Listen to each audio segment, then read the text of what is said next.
Hello, everyone. Inside the Birds is back. What's going on, everybody? Welcome to Inside the Birds Pregame Live, presented by Rivers Casino and Sportsbook, where Philly loves a winner, and we are so grateful. Year 2 of Inside the Birds Pregame Live to be hosted here at Rivers, where we get to break down the Eagles season opener versus the Atlanta Falcons for the next 2 hours. We'll be here all season long to do this every week. I'm Geoff Bosher, alongside my Inside the Birds co-host, Adam Kaplan.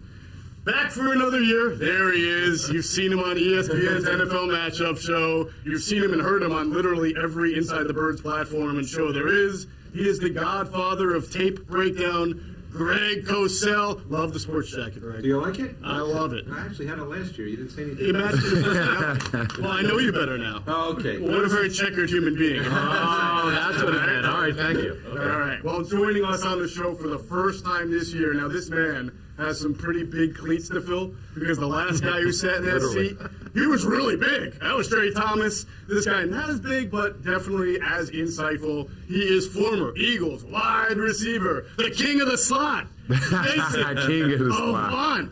Also, of course, here Jason on the Q&A show on Inside the Birds platform, alongside former Eagles safety Quint and Michael. Jason, I get to say it this time. Say what's up to the people. Always. What's up to the people? That's my line when I'm talking on the Q&A show. I want to say thank you guys for having me. Just an honor and a pleasure to be in this seat today.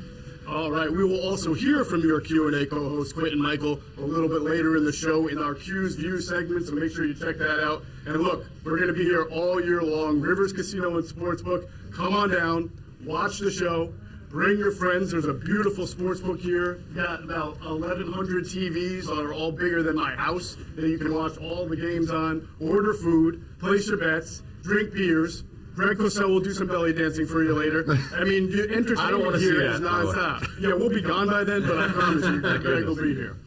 Listen, if you're watching right now, please take a minute to share this show on YouTube, on Facebook, whatever platform you're watching on. Give us a share. Also, if you're on YouTube, you can leave a comment for us in the comment box or a question, and I will do my best to throw your question out to any of these gentlemen and have it answered. But again, in the future, come on down, have fun with us here at Rivers Casino and Sportsbook. We're going to start this show the way we do almost every ITD pregame live, with breaking news. That's right, on Saturday, the Philadelphia Eagles and left tackle Jordan Myyotta agreed to terms on a 4-year contract extension, $64 million upside to $80 million. We'll start with the man who broke the news yesterday, Adam Kaplan. Adam, why don't you tell us a little bit more about the contract, what it means for Myyotta, how it came about so suddenly, and of course what it might mean for Andre Dillard. So Geoff, what happened with this one is interesting. So both sides a couple of months ago had what I call cursory talks, nothing significant. The Eagles really needed to see if Myyotta not only could win the job, but how good he could look. And by all accounts, what we're told is that he had a dominant camp. Certainly he's never perfect, particularly for a guy who's learning how to play football. This is his third year playing football of any stature for a rugby player. So they saw what they needed to see. And with a lot of cap space, they had around $19 million before this extension.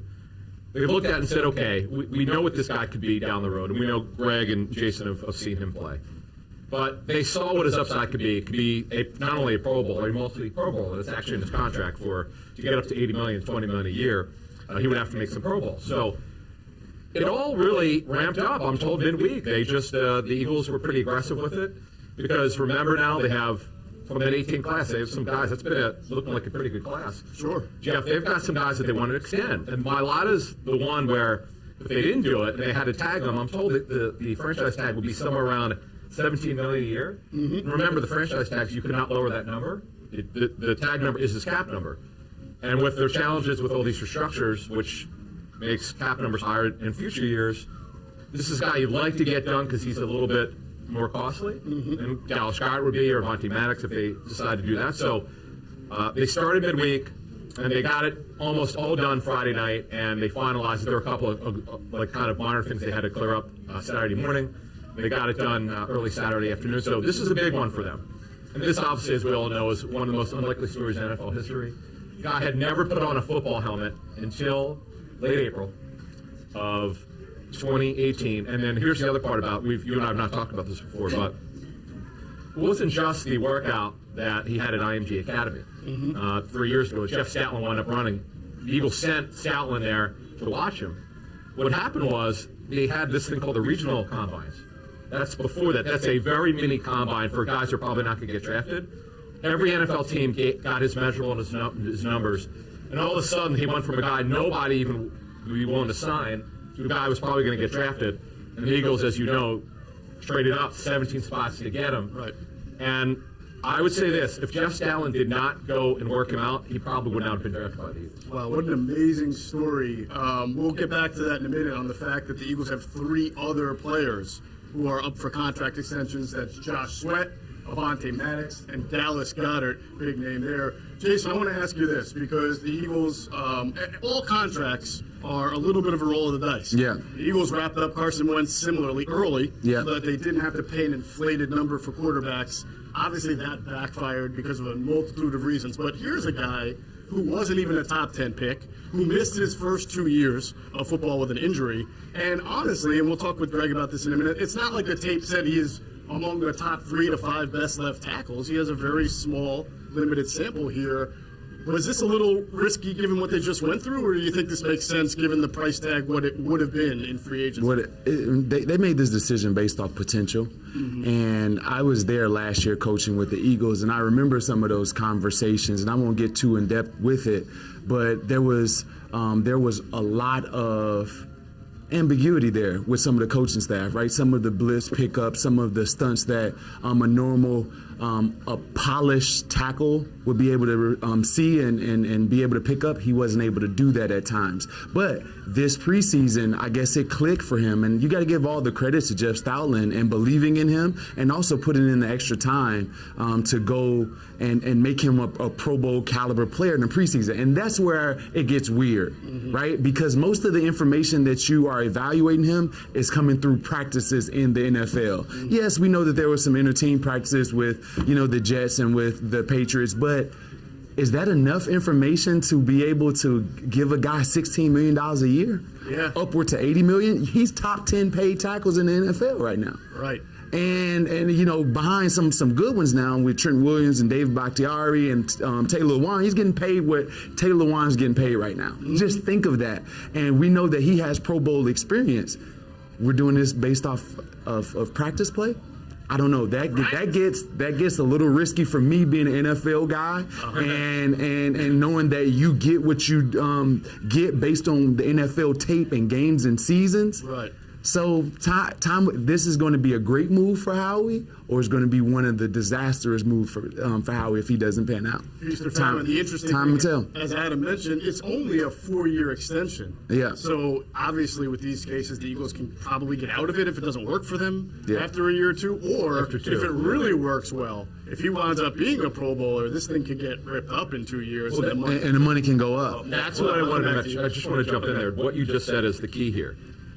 They're betting on he's going to be a very good player. If he is, this thing's going to look like a bargain in 2 years. Seriously. Of course. That's the thing that I think when people overreacted yesterday, I understood. Like, how could you do this? He's only started 10 games. He's not a finished product. He's only going to get better. As you guys mentioned, he's coached by Jeff Stoutland, who's one of the best line coaches in the league. And if Stoutland doesn't sign off on Myyotta's upside and his potential in the future, this doesn't get done. Right. Stoutland's a keep figuring this thing. And with that being said, I get both sides. I get the critics and I get what the Eagles are doing. Based on the kid, the personality, I say kid, the young man, you want to see him succeed because he's a great personality. He loves the game. He tries hard. He does all of those things, and he checks the boxes. Size, speed, agility, all of those things. You gamble. If you're going to gamble on a guy, you gamble on this guy that's been able to pick up some very intense nuances of NFL football pretty quickly with not much experience. So I get why they did it. Sure. Greg, the difference for Jordan Myyotta this year as opposed to last year is that there's more pressure on him now. I mean, last year he's kind of thrown into the fire, a baptism by fire, and it seemed like almost anything good that he did was great, and anything that he didn't do well was, hey, he's just learning. So after you watched him last year, and as he goes into this year preparing to face the best pass rusher, or second best on the team, week after week after week, where do you feel is the area he has to make the biggest jump? Well, I took some notes here, so I'm going to... Oh, I thought you were about to call me. No. I was going to say, we could just talk. So I'm going to tell you what I feel the tape shows. Gotcha. So I would say that he's a smooth mover. He's got really good athletic ability. In the NFL, there's really three kinds of pass sets. There's a quick set, there's a 45-degree angle set, and there's a vertical set when there's deeper drops. I think the vertical set is pretty good for someone who doesn't have a lot of experience playing football. I think he showed flashes of power, because very often power is not a function of size. We know he's a big man, but it's a function of technique and hand usage. And I think his hand usage needs a lot of work. But that's to be expected. And now we've gone through another training camp, and I wasn't there every day, so I don't know where he stands in that regard. But that's coaching. And obviously, we've spoken about Stout, and he's one of the best in the league. I think because he's so big, there are times his pads rise and he plays a little high. And when you play high, no matter how powerful you are, the guys you're playing against are going to move you. You know that. Yeah. You play too high, you get moved. Sure. So that's something he has to work on, and I think he will. I think one of the things that did stand out last year a bit was they did help him a lot. You know, because don't forget Lane Johnson is on the other side. He doesn't need help. So they would help him a lot in pass pro. We'll see if that changes, because every team wants 5 out. They don't want to have to keep a tight end or a back either into chip or as a full pass protector. Right. Because, you know, the nature of passing games is coaches want 5 out because it's a numbers game in the pass game. You want 5 out. The fewer guys that go out, the better off the defense is, because then they can cover fewer guys. There's only 5 eligibles. You want 5 out. So we'll see. But I think there's a lot there to work with. And as Jason said, they feel that the trend is clearly going up. And this is something the Eagles did a lot with Joe Banner. Adam, you know, they signed guys before the number gets out of hand. Mike Patterson, Reggie Right. Brown. Right. Everybody. This is what the Eagles do. Then they get mad. Yeah, Those guys would sign early and get mad. It's a good move. It is a They good made move. the decision that he's their left tackle. It's not a competition with Andre Dillard. He's their left tackle. Right. Jason, I just want to say one thing. Did they go to you early in your career? Your No, extent? I was late because I had to prove a bunch. I got hurt a few years, my first couple of years, and then right where it was time for me to get a contract, so we had a lockout, so they got an extra year. Oh, I was late, so they signed me right before the lockout, but it wasn't early. You're not bitter about it, right? No, I'm not of bitter course about not. it. You know, not at all.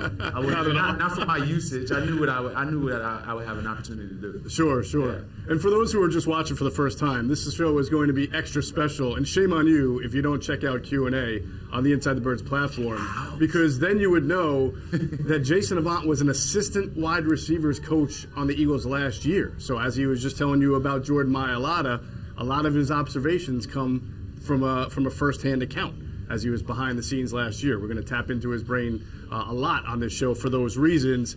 Let's finish it off with this. There's 3 guys I mentioned left: Sweat, Goddard, and somebody else, Avant and Maddox. Adam, who do you think is the next to get an extension? Well, yeah, a couple things here. I understand that we've gotten here, and once you start the season, it's very few extensions get done. But I wouldn't rule anything out here in terms of, we saw Alshon Jeffrey get an extension years ago in November. Yep. Tim Jernigan, too, I believe, got an in-season one. So, yeah, I wouldn't rule that out here. It depends, obviously, how they perform. And typically, what you do is, because the CBA allows it, you can move cap space, whatever you have used up, whatever's left, you can move it to the next year. That's what teams do. So, if they have cap space left over, let's say November, December, and let's say Goddard's doing well, like extremely well, he looks like a Pro Bowler. Now, they still have that franchise tag. They could tag him. The tag next year for tight ends will be around $11 million. That's the projected number. They could either tag him, or if he's doing well and they don't want to, they see how great he is and they see the tight end numbers going up. Maybe they extend him. But the big one is Josh Sweat. Right. This is, if you thought Myyotta is a great story. I know, Greg, you followed his career in high school. I know you've talked about it. He came out of high school before. Well, he was the top recruit, right? Big Right. recruit. He was a top 5 recruit in the country. This guy has overcome a significant knee problem, which goes back to high school, where people weren't even sure if he'd play college football, right? And this has been a guy who's just developed. And you and I have talked about it on Inside the Bird since we started in 2018, where this organization has had difficulty developing players. Right. That's the one issue, is that a lot of guys have not developed. Now, this is one guy who has been, number 94, Josh Sweat. It's been awesome. And he's to the point now where he's been able to overcome this injury. I do wonder this year, can he be a high-volume snap guy? Because he's been sort of in the intermediate range. Right. But he's done so well, and from what I understand, he's not dragging that leg anymore. He's a guy they could extend during the season if he blows it up. Yeah, we will talk about him later in the show because you guys all raise an interesting point on the prior knee issues and how that might impact his contract going forward and his usage. But obviously the Eagles take care of some housekeeping with the Myyotta extension. Big news as they head into a big weekend. Season opener, Eagles at Falcons today in Atlanta, Mercedes-Benz Stadium. It's going to be great. I know Eagles fans are fired up. We're taking care of some housekeeping too here at Rivers Casino and Sportsbook. You got to come on down. It's an awesome place. If you can visualize it, you can see this show through the glass booths. There's a great restaurant or 2 or 3 here, a fantastic bar, and this Sportsbook is unbelievable. You got nice leather recline. This is better than what I got at home. So, I mean, you got 300 TVs. Everybody should come down here and check the place out. All right, let's get into this game. We're going to start off as we do with the injury report, which I don't know. Last year, I felt like this was the biggest segment of the show. That's right. This year, it is what it is. It's not bad, and obviously both teams were very careful in the preseason with how they went about it, and they got to their desired destination with very few injuries. The only 2 guys out for the Eagles today that we know of, offensive lineman. I'm sorry, there's 3 people, but offensive lineman Landon Dickerson, who is still not ready yet with the knee. We all know the story there. Guard tackle Jack Driscoll is still on IR. He has a broken hand. And on defense, the only starter who will not be able to play, Rodney McLeod, the safety, is still coming back from an ACL injury, I believe the second one in 3 years for him. We'll probably get more information after week 1 on how close Rodney might be to returning. One thing I would say on Dickerson, I'm told he's looked really good in practice. Whatever they're allowing him to do, Jeff, he looks fluid. I don't know when exactly he'll return. That's not clear. But the good thing is his recovery's good, and we know, unfortunately, he's had a big injury history. Right. But this is a guy that they definitely drafted to replace Kelsey. But as we said a couple months ago, it's not written in stone. He may wind up playing guard down the line. They're not sure yet. They want to kind of see how he does this season.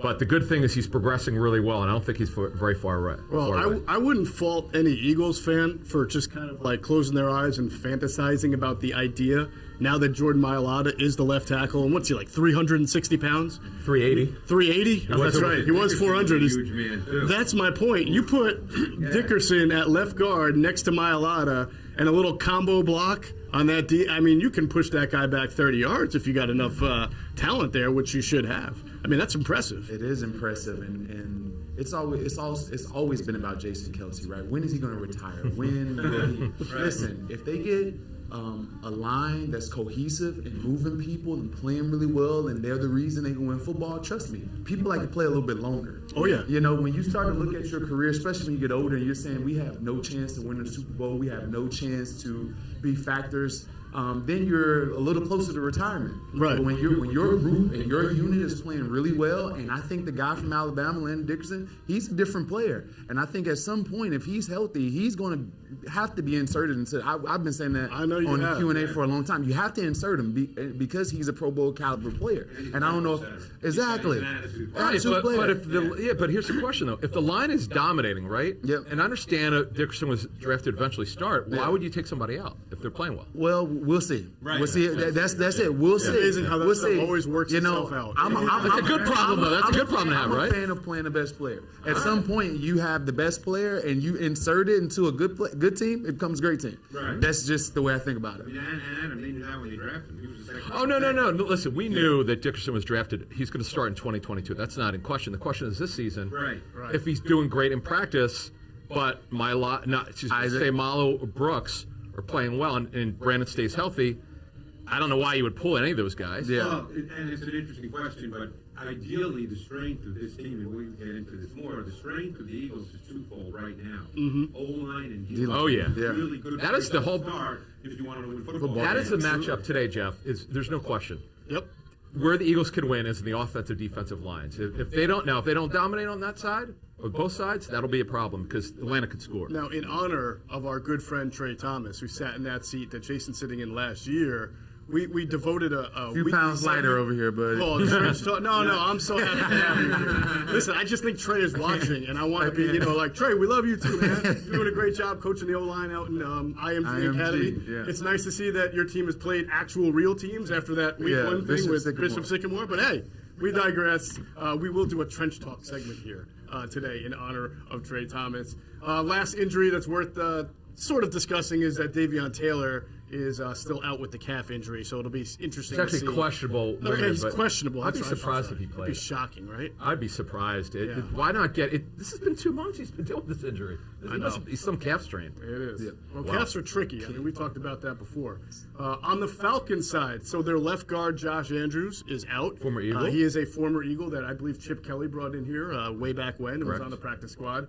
He will be replaced by, now, it's either going to be, a Matt Gono or Jalen Mayfield? Actually, it will be Mayfield. I thought it was going to be Mayfield. Right. Ghana, here's the story. Matt Ghana was going to be the starter of the season at guard. He's got a neck injury. He's on reserve PUP. Right. Josh Andrews was his replacement. As you said, he broke his hand. They're down to Jalen Mayfield. Here's a scouting report on Jalen Mayfield, I'm told by someone who graded his tape. Right. Big guy, but does not play to his measurables. Mm-hmm. Needs to use his strength. This was, ironically, the issue with Myyotta. He doesn't always use his girth. Right. But if Mayfield comes to play and uses his size, he could play well. But this is an advantage, a major advantage for the Eagles. Their D-line and the Falcon interior line, to me, this is where this game's going to be won or lost. I believe the Eagles will absolutely dominate the Falcons' interior offensive line. All right. He doesn't have a lot of experience. Right. because Rookie, last right? year was the COVID year, and Michigan only played what? They didn't play many games. not many games last year. Yeah. So he started the year before. And in fact, Mayfield got hurt last year and only played 2 games. Correct. So the year before he was a starter, but he doesn't have a lot of experience. I was going to give Jason 30 seconds to gloat about Jalen Mayfield because we're not going to really talk about Michigan too much Sorry, man. on this show. Other than Brandon Graham, I don't plan on talking about much Michigan. But as you brought it up, Greg and Jay, Michigan did play a few games last year. They played against Penn State, right? But he got Oh hurt. my God! What happened? Oh, that's right. That's right. He got hurt. He did get hurt too. Yeah, his pride was hurt when Penn State was playing. my That's all I'm saying. But what can you tell us about Jalen? Do you know any? Not much. I other than- wouldn't go there and say I like when he was at Michigan. I can't really say much about offensive line play at the University of Michigan. I wasn't looking. I wouldn't lie to you and say right But there. he played right tackle at Michigan. Yes, he did. So he's moving inside. And I spoke with someone before the season. They kind of thought he might end up being a guard right from the start. Yeah, he's a big dude though. Tall dude. 325. Yeah, a little Todd Herman's-ish as Yeah. far as height and length there to play guard. All right, well that'll be a test for the Falcons today. As far as the Eagles are concerned, just a couple of quick transactions throughout the week. They signed a cornerback from Denver's 53 named Mac McCain. From the practice squad. From the practice squad, activated to their 53. They also signed linebacker Christian Ellis. Adam, you have a little bit on Christian Ellis? Yeah, his dad was the Luther Ellis, right? Yeah. He's a chaplain. Yeah, this guy has developmental skills. I'm told this is the perfect spot for him.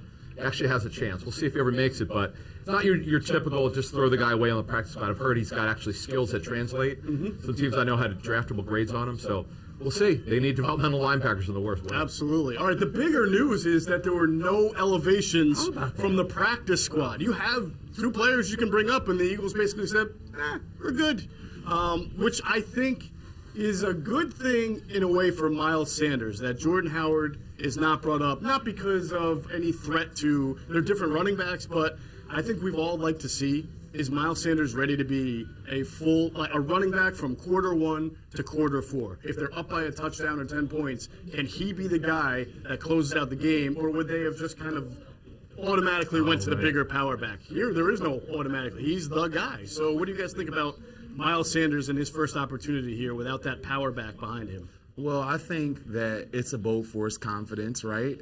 But again, blitz protection, pickup, all of those things have been a problem for Miles, and finishing down the stretch. So Jordan Howard is that safety blanket for the Eagles, and they say, we're not going to do that. We're going to give our guys that we think belongs on this roster, an opportunity to go out and prove it to us. And I'm still worried about third down situations. I'm still worried about all those things with smaller guys. You got Boston Scott, you got you got guys that are not used to blitz pickup. So Jordan is that safety blanket for them. So I'm scared in that situation. Yeah, the strategy with this is, remember now, we've got a 17-game season. The Eagles they're in with a group of a bunch of teams that have the last bye week in week 14. You only have 2 practice squad elevations, right? Mm-hmm. So do you really want to use them this week and next week and have none left? Because the only way you could get them on your roster is to sign them to the 53, and that becomes an issue. Because then you have to release someone. With practice squad elevations, they don't count against your 53. There's some strategy involved with this thing.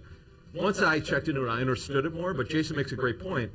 Jordan Howard is actually a very good pass protector. I know it's not a guy you're going to dump the ball off to, but that's not the point. Mm-hmm. The point is here, the other guys, as Jason mentioned, they're not great pass protectors. Jordan Howard's, that's the one area we rarely talk about with him, he's actually good with. Wouldn't you have, and we can get into this a little bit after, or I don't want to project, but, if Miles Sanders gets hurt and you don't have Jordan Howard because you just decided not to call him up, Boston. And you need to protect the quarterback a little bit and with blitz pickup, now you're down to Boston Scott and Kenneth Gainwell, 2 guys who are not exactly known for being able to, stop the blitz there and pass protect. You want guys that can do a little bit of everything, and Miles gives them that best opportunity to do everything. Mm-hmm. However, catching the ball, Miles has been putting the ball on the ground a bunch for a running back, and he has good hands. It's all mental with him. Right. So now you put yourself in a situation where you got a guy to come in and catch, you got a guy to come in and block. Now you become predictable.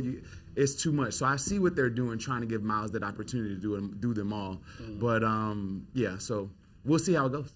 All right. Well, I know one of us four, and I'm not going to give away any trade secrets here, has predicted a big game today for Miles Sanders. We'll find that out later. Don't start looking. I'm just looking around. We'll find out later when we do our player of the game and pick segment, courtesy of Rivers Casino and Sportsbook. Look, we got to get into this because we can't have a discussion about this year's Eagles team without talking about how new everything is. New head coach, new defensive coordinator, new schemes, and of course, a new starting quarterback. The rent is due today, as Jalen Hurts would say, as he takes the helm for the Eagles as their quarterback. Look, he was originally drafted to be Carson Wentz's backup. We know that. We've talked about it. A lot has happened from then till now. He is now the Eagles starting quarterback. So I want to start with you, Adam. I mean, there was a lot of noise, a lot of I guess, extracurricular stuff he had to deal with all offseason with Deshaun Watson and Aaron Rodgers and everything. That stuff is over as of right of now. Today, he's got to focus on the game. What is your understanding of what the Eagles want to see from him in year 2 and how he's going to lead this offense? Yeah, so, Geoff, the visually and conceptually, this is a get it out of your hands quick offense. This is not 7-step drop, take 3 seconds to get rid of the football. They want it out probably in less than 2.5. That's what I was told 3 months ago, and I still believe that's the case. I know they're not technically calling it a West Coast offense, but conceptually that's what it looks like. So they want it out of his hands quickly. And the one thing he did struggle with occasionally in training camp was, okay, I'm looking here, okay, get it out. That's what they want him to do, to answer your question. Mm-hmm. But the players, I'm told, have responded very well to him, his leadership. They buy in. The coaches have bought into him. He takes coaching very, very well. He's accountable. That's a big thing that I'm talking to some agents who have players on the Eagles. They've all mentioned it. Accountability is really big with him, and being a coach's son probably helps him. So that's a good thing. I think when we watch this game today, we'll see how much pressure that they get on him, but that's really not the point.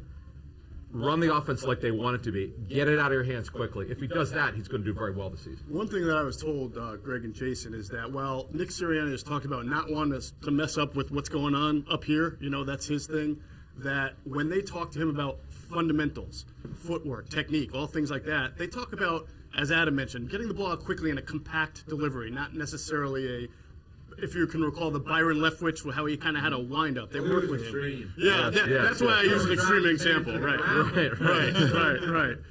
So I'll start with you, Greg. Based on your tape study, when you've been on our shows, you have talked about some of the things Adam was mentioning about where to go with the football, the timing, the decision-making.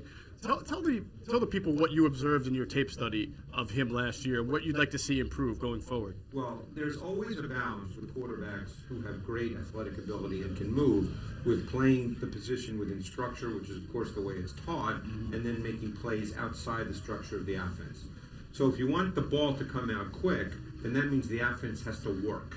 The offense has to present a defined read and throw within structure against the anticipated defense that you're playing against. Mm-hmm. So if that doesn't happen, then the quarterback gets stuck.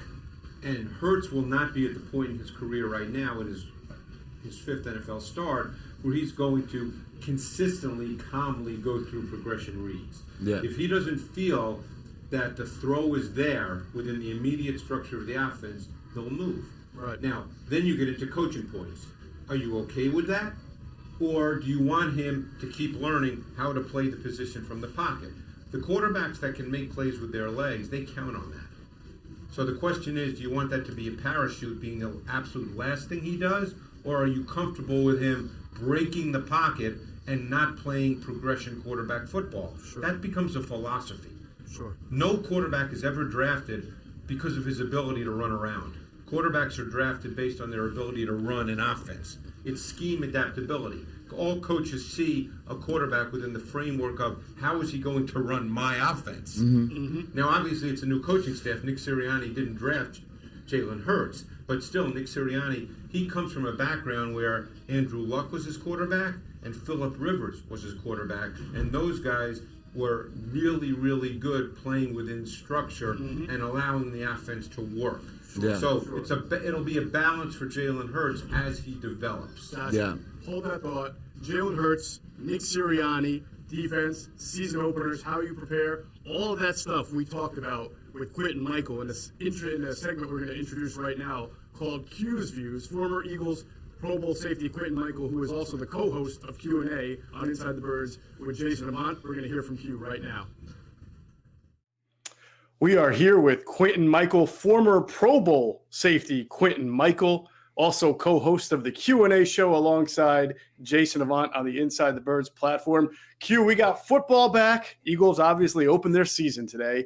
The big thing I want to know from you first off is, from a player's standpoint, what is it like preparing for a season opener? What's the best way to go about it for you? Well, for a season opener, it's always kind of a funny feeling. On the one hand, you had the preseason, so you had kind of like a dress rehearsal for two to 3 to 4 games, and then now it's the real quote unquote bullet. So right now it's going to be very emotional, especially for a lot of first year players. They're going to be like amped up, ready to go, ready to like just get going and get out there firing the real bullets. But also you have to understand and know to calm yourself down, right? It's not just about opening kickoff. It's 4 quarters of football now, right? And so this is one of the situations that, Coach Reed, when I played, always said, don't play the game before the game. Always understand that, yes, it's good to be excited. It's good to get ready for play the game, but understand it's 4 full quarters, right? So don't get too high, don't get too low. Just stay steady for 4 entire quarters. So, it's an exciting time for these guys, and I just can't wait to see it. So you mentioned Coach Reed, Andy Reid, obviously one of the best, and he's known, Q, for being aggressive, going for the jugular early. Is that the course that Nick Sirianni should take with this new offense against Atlanta? Oh, absolutely. I think this is the perfect game, the perfect situation to send a message to the rest of the NFL. You've been preaching about competition. You've been preaching about coming after it, getting after it every single play. I can't even think of a better opportunity to do this. I mean, you're looking at a first-year head coach in Arthur Smith.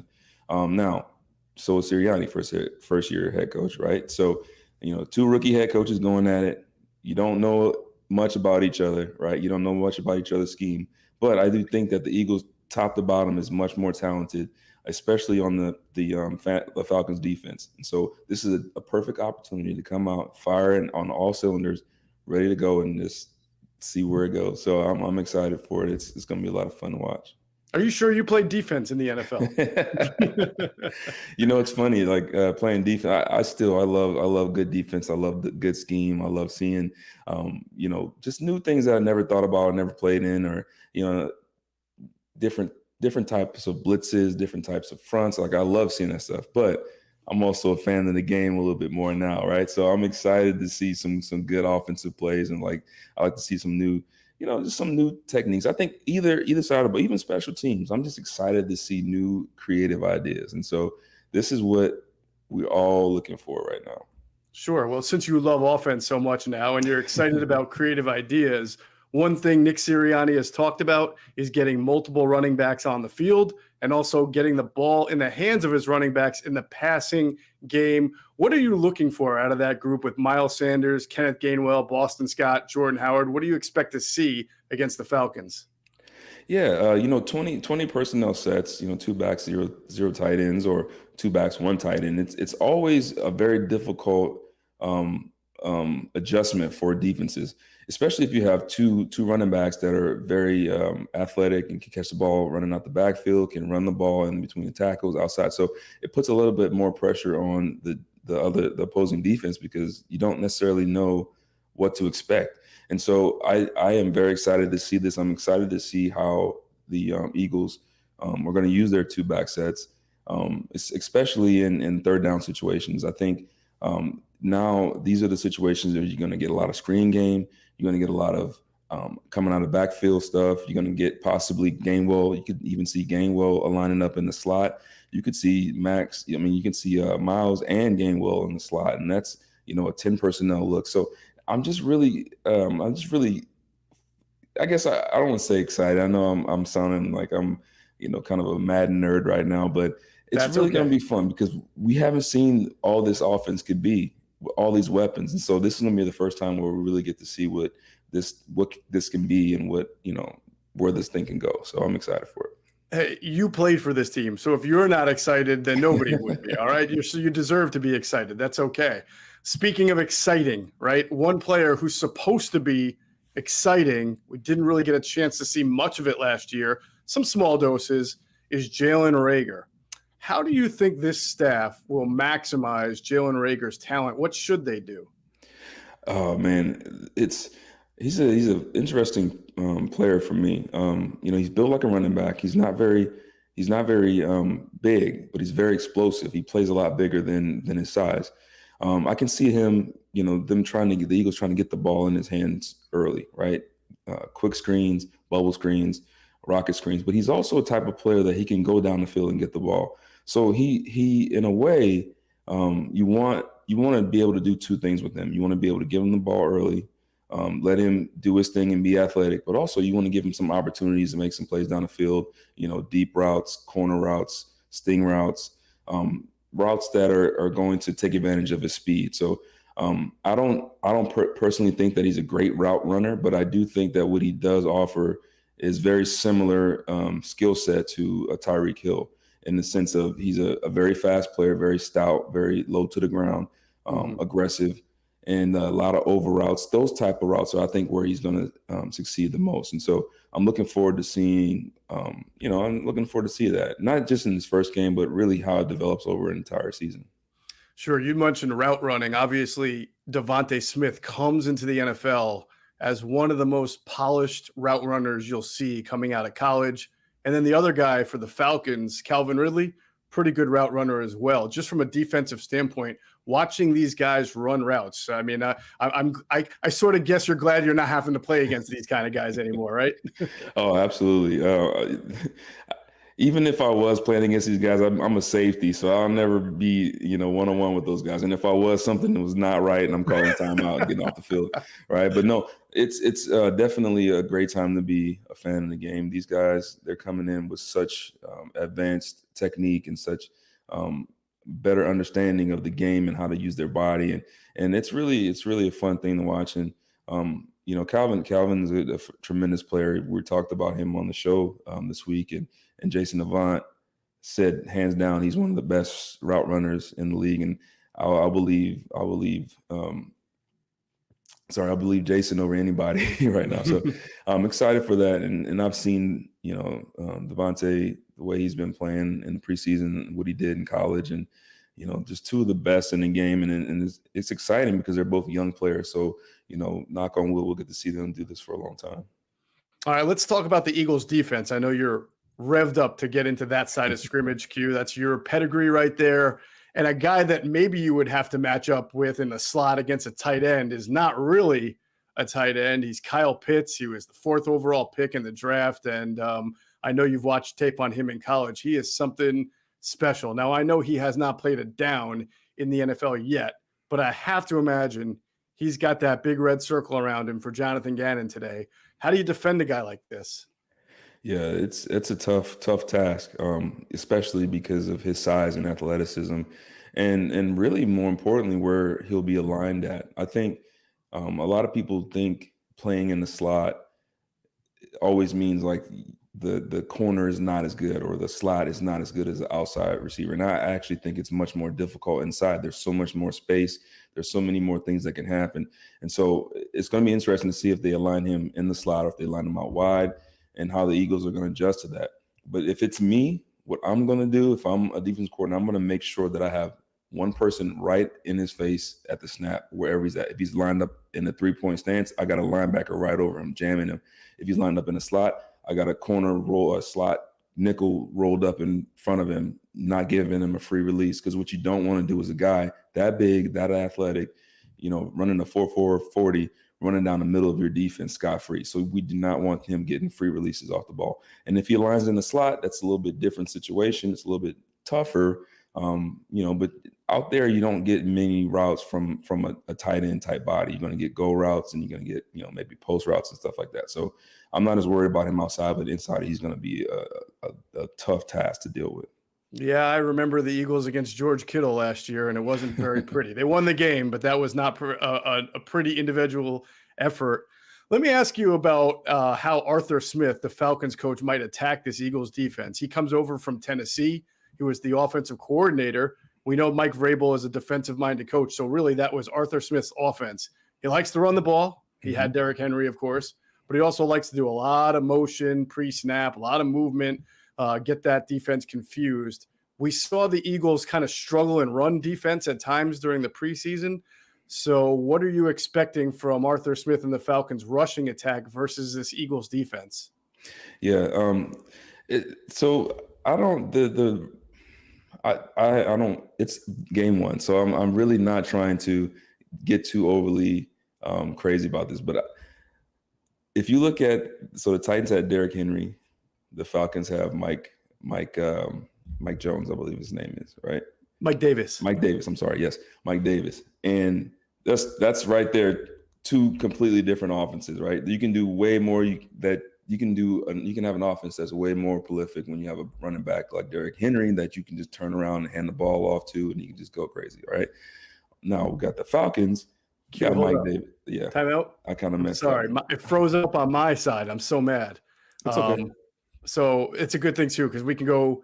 I'll re-ask the question, and you'll say Mike Davis. So now that you know it's Mike Davis. So let me just re-ask that question, okay? Okay, cool. 3, 2. It's amazing. We never have these problems when I'm recording you and Jay, and all of a sudden I'm disappearing every once in a while, but it'll be all right. Hang on, it might be.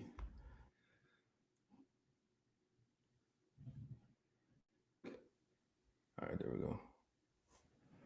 All right. All right. Mm-hmm. 3, 2, 1. All right, Q, we know the Eagles have a very good defensive line. We also know Arthur Smith comes over from Tennessee. He liked to run the ball a lot with Derrick Henry. He likes to do a lot of pre-snap movement. What do you expect him to do against this Eagles defense that is very good up front, but in the preseason struggled against the run? Yeah, so the way I look at it like this, okay, on the one hand, Arthur Smith had Derrick Henry, who's a prolific, one of the most prolific running backs we've ever seen in football history. And then you come over to the Falcons and, we have Mike Davis, who he might be a great guy, but he's certainly not Derrick Henry. Okay, so that's the first part that I'm looking at. Second, there are a lot of different things that Arthur Smith did with the Titans. But to me, I think this is really more about the Eagles front. The Eagles front four get off the ball, get penetration, use their hands and get off blocks. There's no way that Mike Davis is going to be looking like Derrick Henry out there. No matter how many shifts or motions or any of that stuff, this front four is one of the best in the league. And when they play together with the new coaching staff, with who I think is going to be very creative in this opening game and start to really show what he's got up here. And so I'm excited to see how we're going to attack this team, but I don't think it's going to be a test up front. It's going to be Eagles all day. All right, Q, we know the Eagles are struggling a little in the secondary. They're not going to have Rodney McLeod. Steven Nelson is a guy they signed very late in the offseason. formidable, but still, we always talk about the Eagles secondary and the question marks. We already talked about what Calvin Ridley can do. How do you see Calvin Ridley matched up against this Eagles cornerback duo and secondary? I think it's going to be a tough match. Now, I think it will be much more difficult if Julio Jones was on the field as well. I think having Julio kind of opened up a lot for Ridley. He's a great route runner. He's definitely coming into his own in his own right. But it helps a lot when you have a guy like Julio across the field from you. So personally, I think the Eagles will be okay there. I don't think I could say that about each week, but this week in particular, new coaching staff, older Matt Ryan. Now you got Kyle Pitts, who's a young guy. He's still learning his way. I think the Eagles secondary will be just fine this week, even without Rodney McLeod. And those guys, they're vets. That's one thing. It's early in the season. They're vets. They know how to study. They know how to play together. And I think they'll be just fine this week. All right. The time of reckoning is here. Quint and Michael, what is the score of this game and who wins? Even though the Eagles haven't been doing great down in Atlanta, in hot Atlanta, I still think the Eagles win. I got them winning. I say it's going to be a high-scoring game. I'm going to say 34-31 Eagles. 34-31 Eagles. Those are Q's views. Thanks, Q. We'll do it again next week. All right.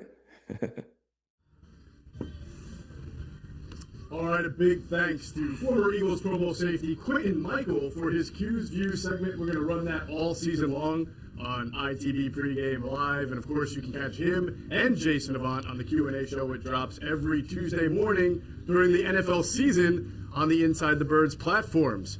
All right, so you heard Q say it. He thinks Nick Sirianni should go for the jugular in his debut, come out swinging, kind of Andy Reid-like, being very aggressive. Onside kick? Remember that? He was talking offensively, but that would be interesting. Yeah. That might not be so easy to do, though, for Jalen Hurts in this offense when you consider the man on the other side for the Atlanta Falcons. And the defensive coordinator, Dean Pease, has a long history in the NFL, and I believe also in college, of producing some very difficult defenses to diagnose. Greg, what is it that Dean Pease does that's going to make it difficult for Jalen Hurts today to get into a rhythm? Well, first of all, we need to say there's a big difference between first down, normal down and distance situations, and third down. And therefore, there's a balance with Eagles. If you talk about coming out and being aggressive and you want to throw on first down, the flip side of that is people say, well, you got to run the football. So you have to find that balance on first down as to whether you want to come out and run the football or whether you want to take your shots on first down. Because the worst thing you want to do against Dean Pease, this is true, of course, against any coordinator, but particularly against Dean Pease, is being third and long. Because he is an absolute master of disguise, late movement. He's a believer that any group of the 11 defenders could be part of blitz packages that you're not going to know. And he shows them from different looks. I mean, I can tell you for sure there'll be some looks today that Jalen Hurts will not have seen before. And as Jason knows, you can go over that on your iPad, you can go over that in meetings, but when it happens in the game and you're just not quite certain, it's a whole different deal. Sure. And everything's a lot faster week one. And obviously Hurts only played, I think, 7 snaps in the preseason, so everything's going to be a lot faster today. But that's what he's up against. The third down situations are going to be really interesting. And that's why I think you're going to see Hurts run a lot. Because I think he's going to be uncertain as to what he sees on third down. Not all the time, but there'll be third downs where he's uncertain as to what he sees and he's going to take off. So the question is then it's on Dean Pease. What's his response to that? Right. So it's a nice little chess match game. But the first downs are going to be. I think first downs are very interesting down in this game for the Eagles as to whether they want to throw proactively when the defensive fronts and the coverages are far more predictable, or whether they want to come out and say, hey, we're going to run the football. Right. Obviously, if you look, Jason, at teams that win continuously throughout an NFL season, one of the stats you always go, as Greg was alluding to, is what's your third down conversion rate? That's huge. I want to ask you this, based on what Greg just said. It's not just about Jalen Hurts, but also wide receivers. Very young wide receivers today. Everyone's excited about Devontae Smith making his debut. Jalen Reagor, year 2. Not John Hightower. Quez Watkins is going to get some run today, probably more so than he got last year. When you're facing a defense, though, that's going to show you something different after the snap before it, how difficult is that for the entire offensive unit to be able to adjust? I mean, don't receivers sometimes have hot routes or sight adjustments. But if they're not seeing something they've never seen before, is that difficult for the quarterback and receivers? Well, that's the problem when you have a guy that's been coaching, since 1979, and you got guys that are 21, 22, 23 years old. That's right? my first year at NFL film. Exactly. Wow. 1979. Yeah, exactly. So, I was going against Dean Pease as when New England, Baltimore, so on and so forth. So when you consider that and you get to some of Greg's points, it's just the way that the kids learn the game. I view it as an athletic quarterback as having a bat belt, right? When he's in trouble, instead of going through the structure of the offense and going to read 1, 2, 3, 4, 5, it's one bat belt. I gotta go to utility belt. I'm in trouble. Right. Athleticism. Right. So kick it in. So you don't want that, and that's going to be Dean Pease's game plan. Let's get him to rush through progressions to get into his athleticism. And I can plan a blitz for that. I can make him go left. I can make him go right. I can make him do these things. And that's what a defense coordinator like Dean Pease will do. And when you consider the young guys that he has with him, the other receivers, now you start getting to third down. You don't want to be in third down with Quez Watkins as the sight adjustment guy, Jalen Reagor as the sight adjustment guy. You don't want that. Devontae being in a structured offense like Alabama with the NFL savvy coaching, even at the college level, he'll be able to manage. But you start getting to some of these guys that played at TCU and that was just coached to read, quarterback scan left to right field, right. Those types of things, right to left, and not much, and they're looking at the sideline to get the play. This is the NFL now, right? When you consider those things, you don't want to be in third down like Greg said. You don't want that with this defense coordinator. Is this where, Jason, the lack of having a veteran receiver could hurt the team? 100%. Yes. 100%. You get so just being there, you get all of these guys that have freakishly athletic gifts and ability, and that's why you draft them at receiver. But you start to get into some of the finer nuances of playing this game. The coaches sometimes in college are forced to win football games. And when you're forced to win football games, player development is not always the answer. Let me figure out a structure that could win us games. And if I can give a guy a hand signal so he can know a post at the college level, it's totally different in NFL. You have to know this and learn this. And so being able to recognize a corner blitz, the safety's over the top, and I can see that right from the snap, the guys may not be able to pick that up. And then you couple that with Jalen Hurts' ability to abandon things. Let's run the football first, second down. Who sometimes looks bad when all of that doesn't go right. It's always on the quarterback, but it's not always the quarterback's fault. Funny, just what Jason said. I had a great conversation years ago when he used to come to NFL Films with Sterling Sharp, one of the great all-time receivers. And one thing he talked about is he said, as a receiver, you have to understand coverage, not to change your route, but to adjust the route that's called. Because let's say a certain route, because routes are based, and you can speak about this as well, based on either steps or yards. But that's based on practice. Then you get in the game, and maybe a certain route that where you're breaking it after 7 steps, you have to break it at 5 steps because of the defense. You're not changing your route, but you have to find that open space. Yes. Or you've got to work off a pressure that you saw. Right. And I'm not sure that Reagor at this point is quite ready to do that. Quez Watkins, my guess is not, even though he's an explosive athlete, he's probably not ready to do those kinds of things. Yeah, and this is where you get into the Greg Ward thing.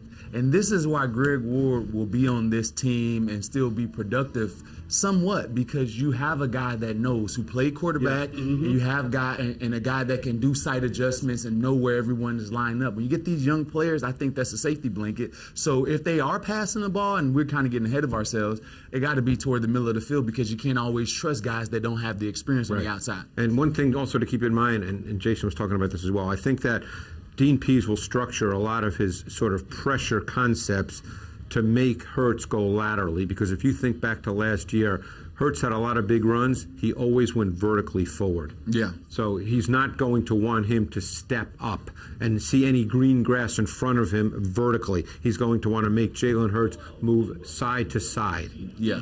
And most defense coordinators, when you have an athletic quarterback, they always want to send a pressure to the quarterback's strength, his arm. Right. So they want him to roll left. Right. So most of the guys that have been around the league, Michael Vick, you always want him to roll right. Right. Jalen Hurts, they want him to go left. So there's going to be ways that they structure their blitzes. Absolutely. All right, we continue on. And by the way, apologize for any of the technical difficulties we had earlier in the show. Hopefully it's all fixed up and you can hear Greg and Jason and Adam. And it doesn't matter if you hear me. I've got nothing really to add. That's a good point. Isn't it? The best public. Best we made this show so far. It's actually great over here. We're going to introduce a little bit of a new segment into the show this year. We're going to focus on analytics. We're not going to kill you with it, but we're going to focus on it when we can and when it's relevant. And I wanted to, we have a great analytics intern. His name is Zane Gonzalez. No, not the former NFL kicker, a Penn State student who gets Oh, my God. does excellent research. Yes, This is going to be Penn terrible. State. I looked for a Michigan one, but couldn't find any qualified ones. Sorry. What we're going to do is talk about Jalen Hurts compared to his predecessors at Oklahoma. Obviously, Oklahoma is now putting out a lot of top-flight quarterbacks in the NFL. Started with Baker Mayfield, then we saw Kyler Murray, now Jalen Hurts. Obviously, there are some differences between them. I feel like sometimes fans or people talk, they say, hey, Jalen Hurts or Kyler Murray's doing this, Baker Mayfield's doing that. Jalen Hurts is just the next in line, but they're different guys. They have different skill sets. And as Greg has pointed out many times, they weren't even used similarly at Oklahoma the same way. The offense every year gets redesigned and catered to the quarterback who's in charge. We specifically focused on tight window throwers, knowing that today what Dean Pease does is going to try to make the quarterback hold on to the ball long. And thanks to Zane Gonzalez, he pulled together some stats from college on all three guys and how they performed in that department of tight window throws. And as you can see, we'll put the graphic up on the screen. Do we have a definition of that? Because yes, my sense of tight window might be different. I know. I should put that out there. Thank you. Tight windows, by definition, is when the defender is within a yard to a yard and a half of the receiver as the ball is being thrown, or as the ball is in the air, I should say. Okay. So, well, if it's man take that covered, for that's you not a tight window throw. Greg, I knew you were gonna listen. I didn't come up with the stat. Right? All right, Tell me the truth. Am I right? But again, they all face it in some form or fashion. If it's a yard and a half, right? That's the way they look at the number. We'll put it in layman's terms. When the guy's not wide open. Yeah. All right? We'll put it in layman's terms. All right. As far as comparing those three, you can see here. Baker Mayfield was the best tight window thrower. He was the numbers are all negative, but it's your lowest negative that is the best. So because there is no such thing. Which it wouldn't be surprising because he's the purest pocket player of the three. Right. He was at a minus 7.5 in accuracy, which is good. All right. The next highest was Kyler Murray at minus 13.4. That's almost twice the difference between Baker Mayfield and Kyler Murray. And then third among those three was Jalen Hurts at minus 19.4. Now, we only bring these numbers up, I think, to your point, Greg, to show you that coming out of college, Baker was kind of considered the most pure of the pocket passers of the three. We know the other two can do a lot more outside the pocket. But also what it shows is that this is probably an area that the coaching staff has worked on. They've talked about it with Jalen Hurts as far as getting rid of the ball, making quick decisions, not letting the defense converge, and trying to move the chains in that way. Well, it's a fascinating conversation because ultimately that could be in a quarterback's DNA because you try to explain to a quarterback the difference between open in college and open in the NFL. Right. Some guys intuitively and instinctively can feel that. Other guys just don't pull the trigger. Because to them, the guy's not open, even though he is really open by NFL standards. Yeah, right. And we're going to find that out about any young quarterback. Obviously, we're talking about Jalen Hurts now, but you really find that out about any young quarterback, unless most quarterbacks who are pure pocket passers grow up getting rid of the football. Right. But quarterbacks that have running ability, they rely on that more. So if they just don't feel comfortable making a throw, they're going to leave the pocket. Sure. But at some point, you've got to have an aggressive throwing mindset in the NFL. You've got to turn it loose in the NFL. Sure. You got to cut it. You talked about that. You got to cut it. So we've talked about that in the Q&A show a lot of times. I say the quarterbacks that have to see it twice, right? And it's too late. Great phrase. That's a great phrase. Like and you put that into the category of Alex Smith.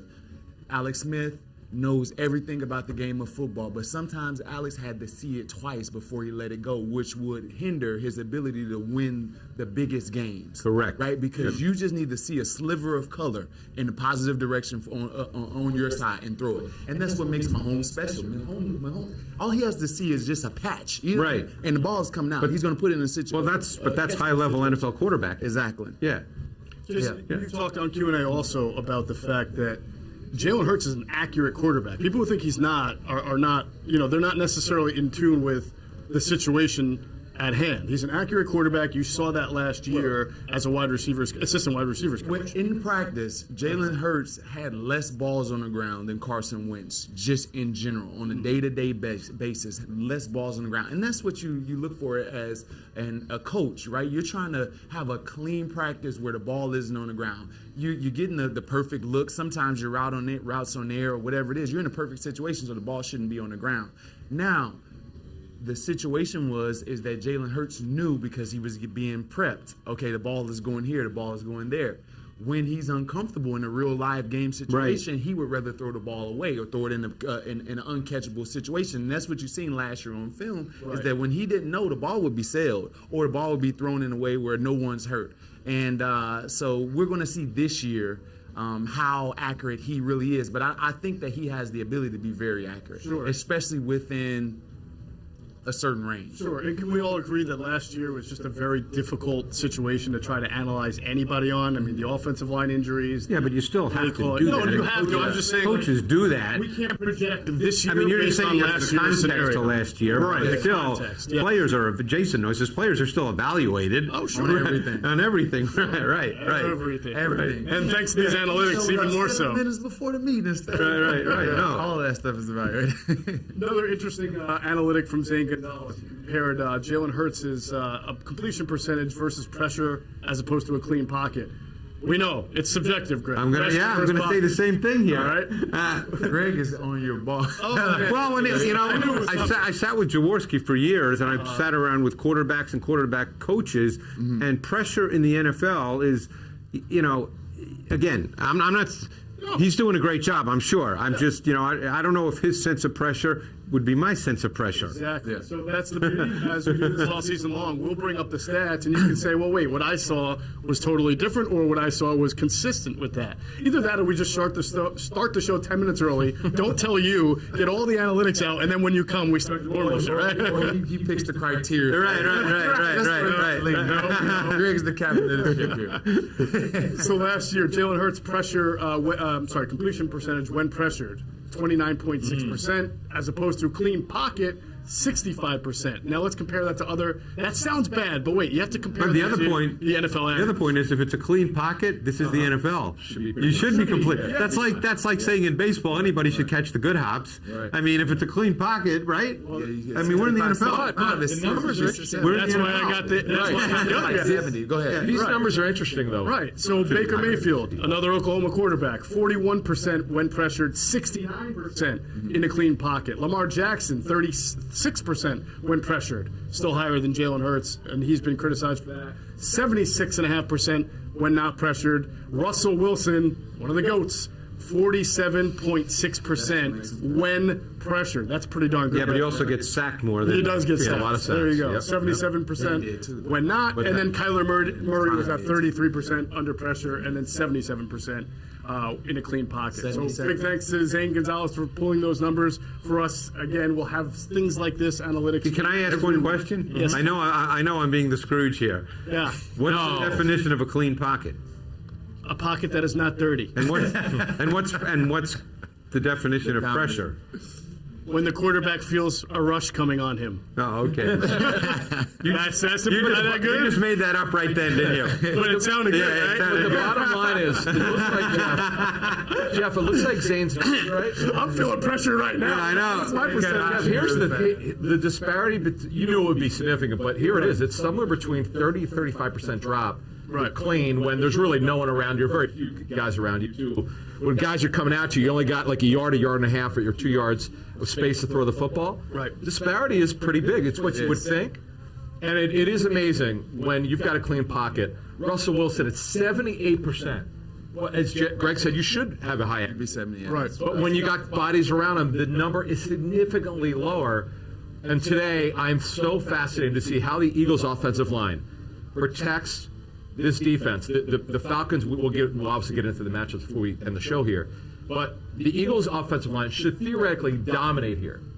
because their personnel on offensive line is better than what they're getting from the other side. No doubt about it. All right, big thanks again to Zane Gonzalez, our analytics intern. We are going to take a quick break to hear from our friends at Sky Motor Cars and the voice of the Eagles, Mr. Merrill Reese.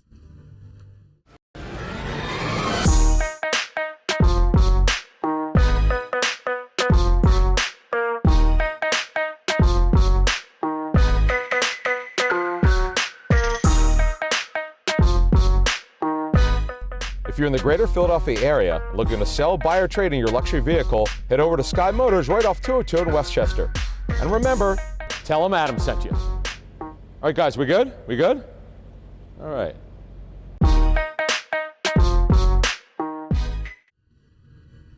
All right, welcome back to Inside the Birds pregame live here at Rivers Casino and Sportsbook. Jeff Mosher, Adam Kaplan, Greg Cosell, and Jason Avant. We're going to shift gears. We were talking about Jalen Hurts and the receivers. We want to get into the other new guy, Nick Sirianni. May have started out a little rocky at the podium for Nick Sirianni in this city. A lot of people wanted to judge him on a press conference. Lately, No, not at all. I know, but lately Yeah. people have come around. They kind of like the exuberance. They like his demeanor, and certainly the players have said that they enjoy being coached by him so far.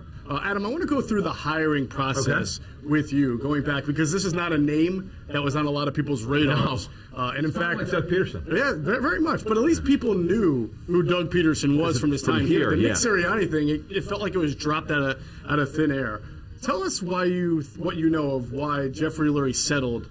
And the end. I don't want to say settled, but I mean agreed to Nick Sirianni to be the head coach. We haven't talked about this part much. Right. He blew them away, I was told, in their interview. And we'll get To someone else. Did they get a word in?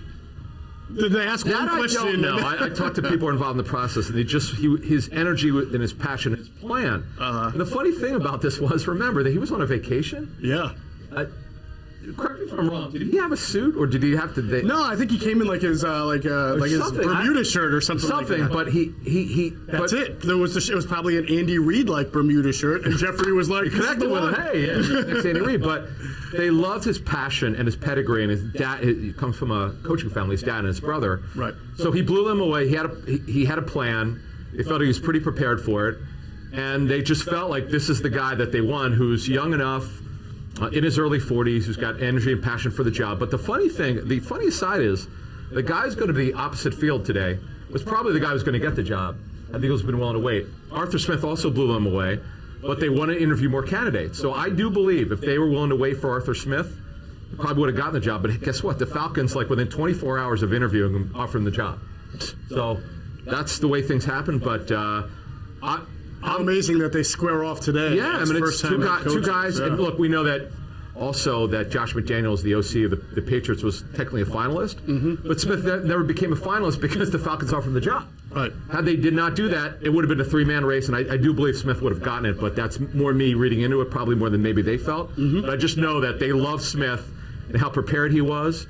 And ironically, they're both facing off against each other.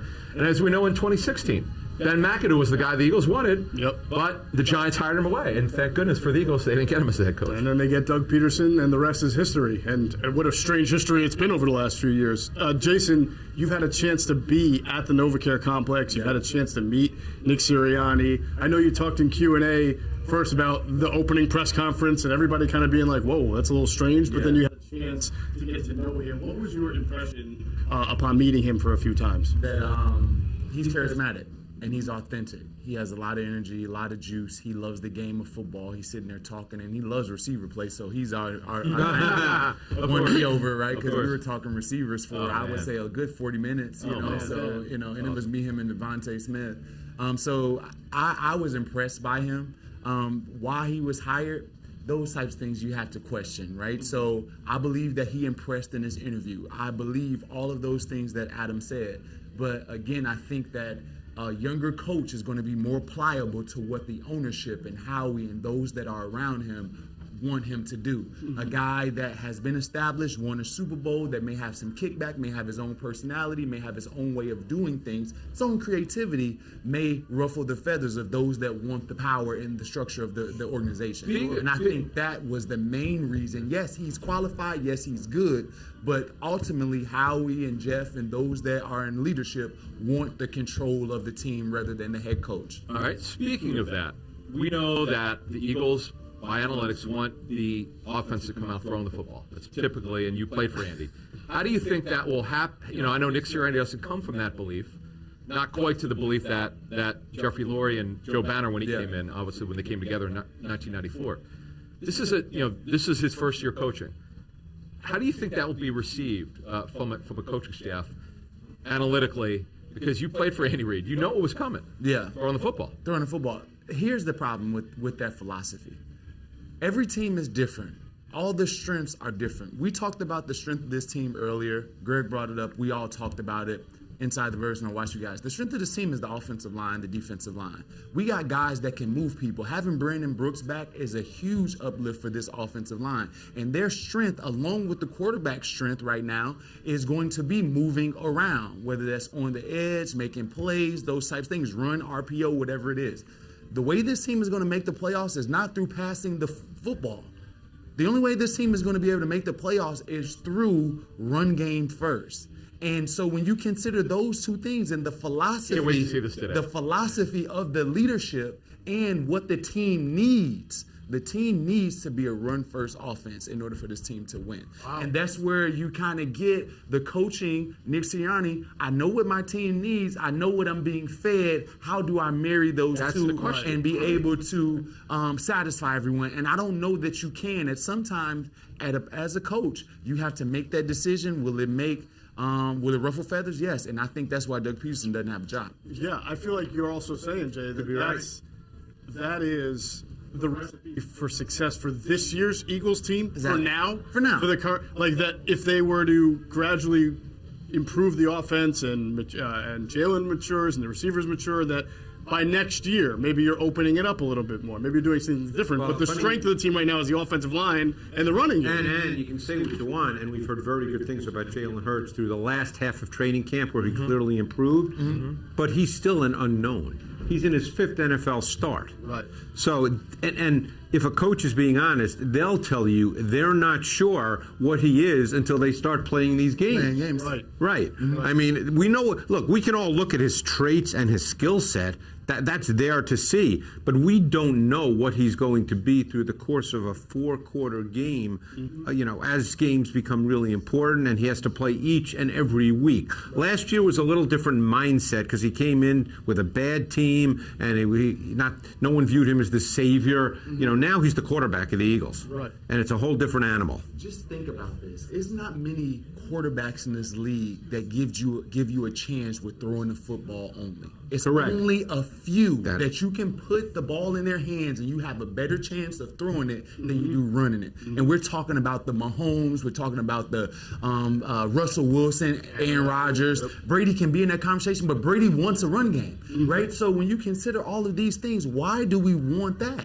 Like, we want some balance, and we've always said this around the city. Balance is something that has always find a way to elude this organization, and we have to figure out a way to get balance, and the only way this team will win is through balance and running the football first. One thing I also think we need to talk about as far as figuring it out, because we thought we were going to see it last year and didn't.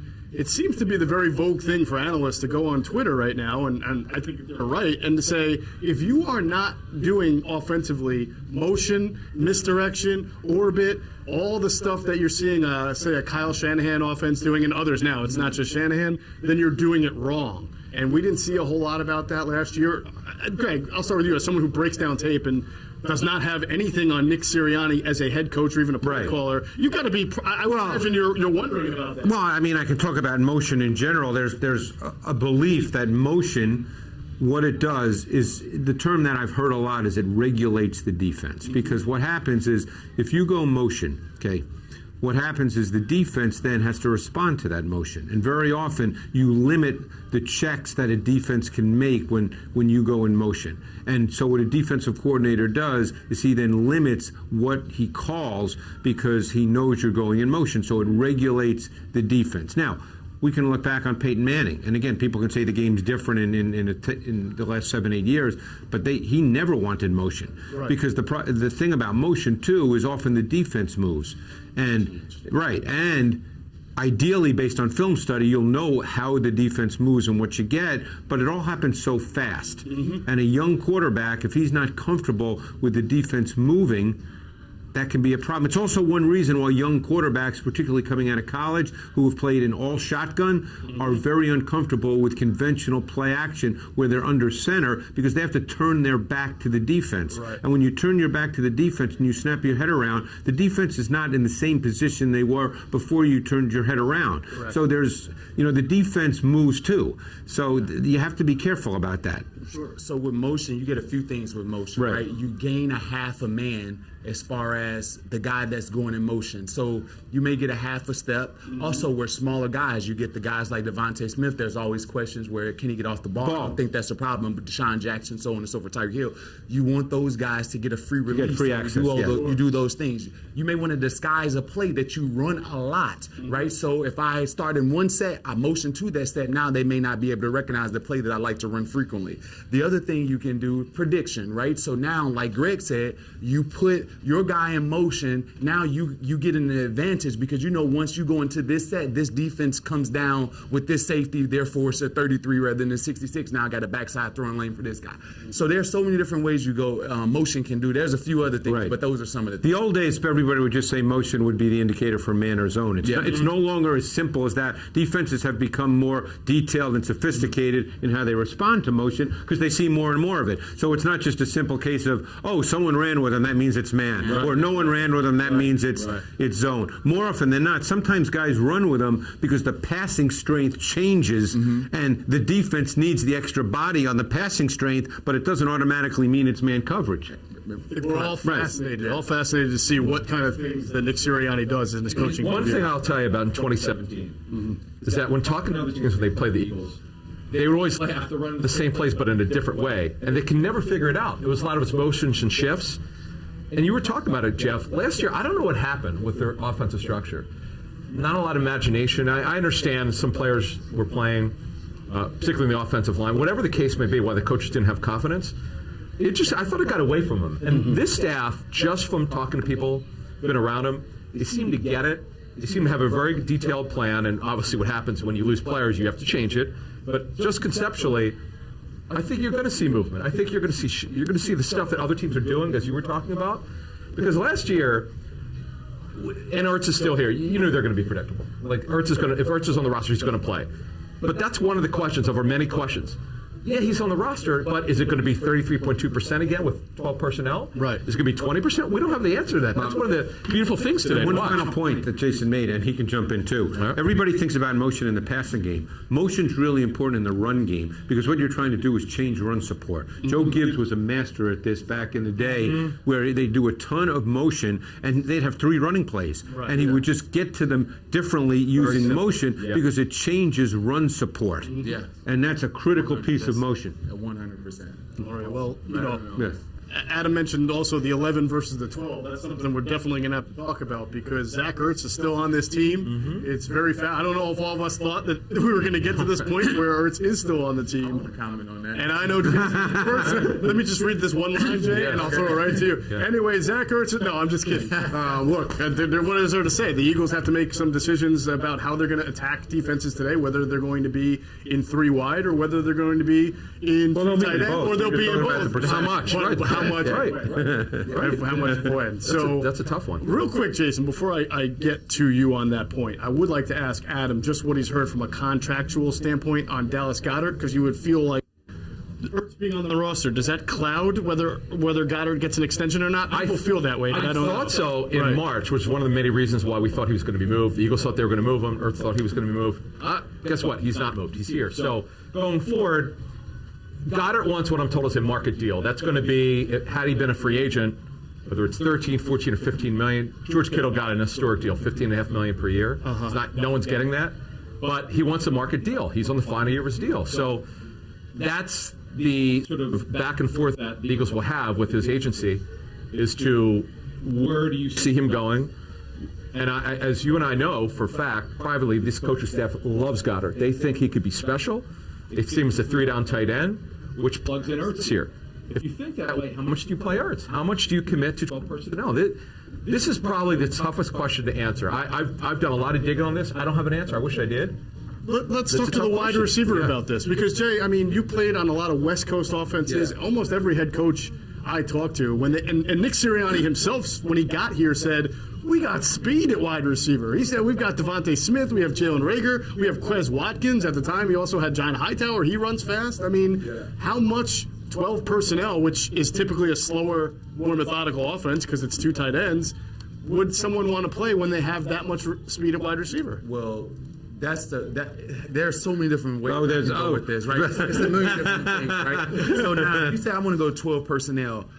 12 personnel is usually advantage in a run game. Right. And if there's base defense. Not many defenses go base defense anymore, right? So most people play 12 personnel with nickel. Right. Now, how do I gain an advantage? I have Zach Ertz. Zach Ertz is not going to beat the pants off of a nickel defender anymore, because nickel defenders now they can be elusive, they can take on some blocks, and Zach Ertz is not the best blocker. So when you consider that, if Zach Ertz isn't the best blocker, who's going to go out on the pass routes?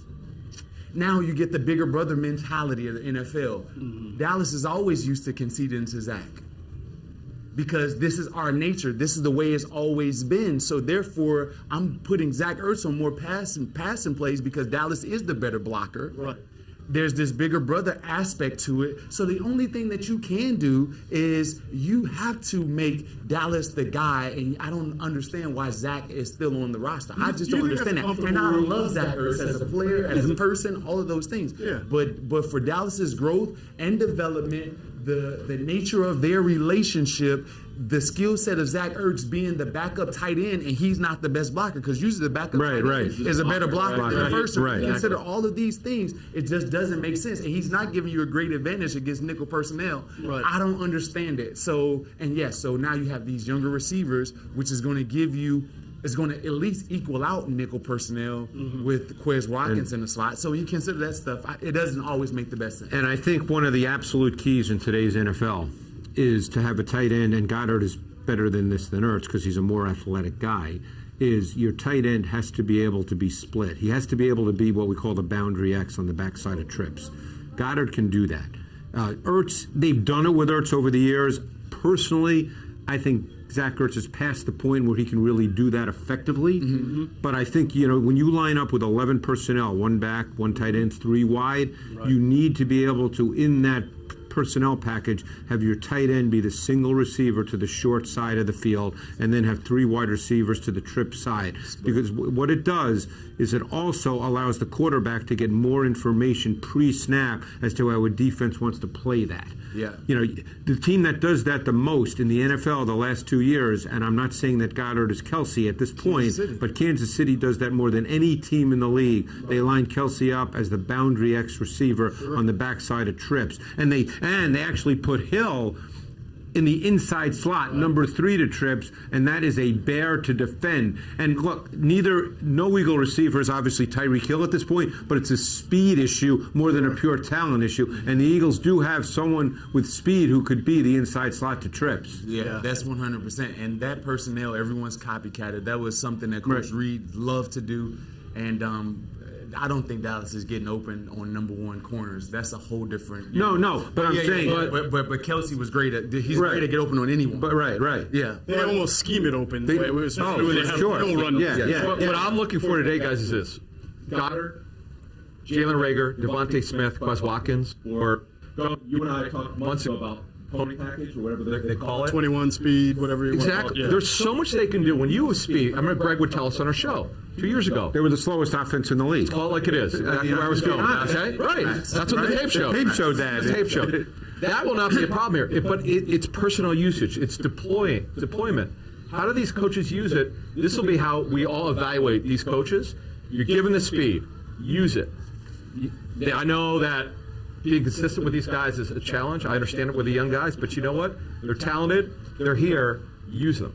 All right, you heard it there. We've talked a lot of offense. I think at some point we're going to have to get into defense. Oh, we got right? something good we've never talked And about. Jason's like, oh, come on. yeah. Do we have to talk We about do. it? We do. We got something really good. Yeah, we got Talk some really more good. wide receivers, Yeah. right? You can talk wide receivers all day long. Look, my understanding real quick is that it's going to be a situational balance, which is probably not breaking news, course. but you'll probably see more 12 personnel from the Eagles today if they're in the red zone, as opposed to when they be between the 20s and 30s, middle of the field. Well, one thing More we likely know to is be they led the in league line. in 12 personnel last year. 33-2. That won't happen this year. No.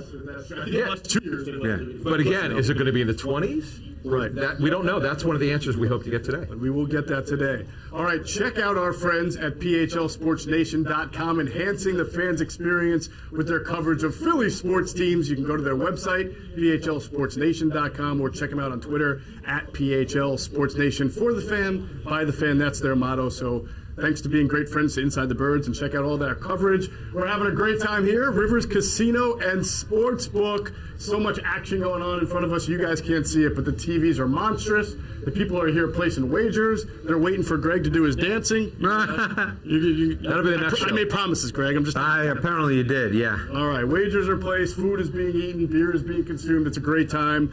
We're going to quickly get into some trench talk. I told you we're going to do that in honor of our friend Trey Thomas. And obviously, you got to talk with the Eagles about the trenches, as we already have. This is where they're strongest in the offensive line and the defensive line.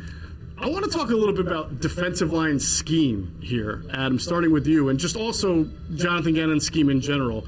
As far as we've never seen it, and if you were looking for clues in the preseason, you didn't get too many. You didn't get any. As I like to say, it was kind of like Frosted Mini Wheats, the cereal. It's mostly Vanilla. plain, but every once in a while they come across that sugary part. Like he ran a twist and a stunt here and there, and I like Frosted Mini Wheats. Yeah, I like them a lot. Sugar, man. But it was a tease. I don't eat them anymore, It was only not enough sugar. I wanted all I wanted the whole wheat to be sugary.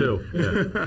But that's what people were hoping for this preseason, to really see what Gannon was going to do. We didn't see Hey, can it. I just say one thing before you jump to that? Yeah. There's something that I think people are going to see on offense. I know we're kind of done with offense. Oh, sure. I don't know how much you'll see it today because of where Nick Sirianni was with the Colts and they did it. I think you're going to see the pony package with the Eagles where they have just mentioned it. We're talking about they call it 21 speed because it's two running backs. Right. I think you're going to see that. Yeah. I think you're going to see that. Absolutely expect to see that. We saw that's actually one thing that they weren't shy about showing in the training camp and a little bit in the. Gainwell and Sanders on the field at the same time. Exactly where we go. Both those guys can split out too.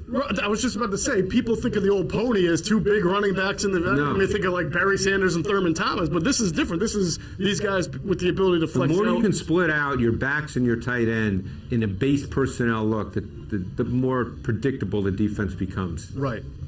All right. So as we now move over to defense, I'm just messing with you.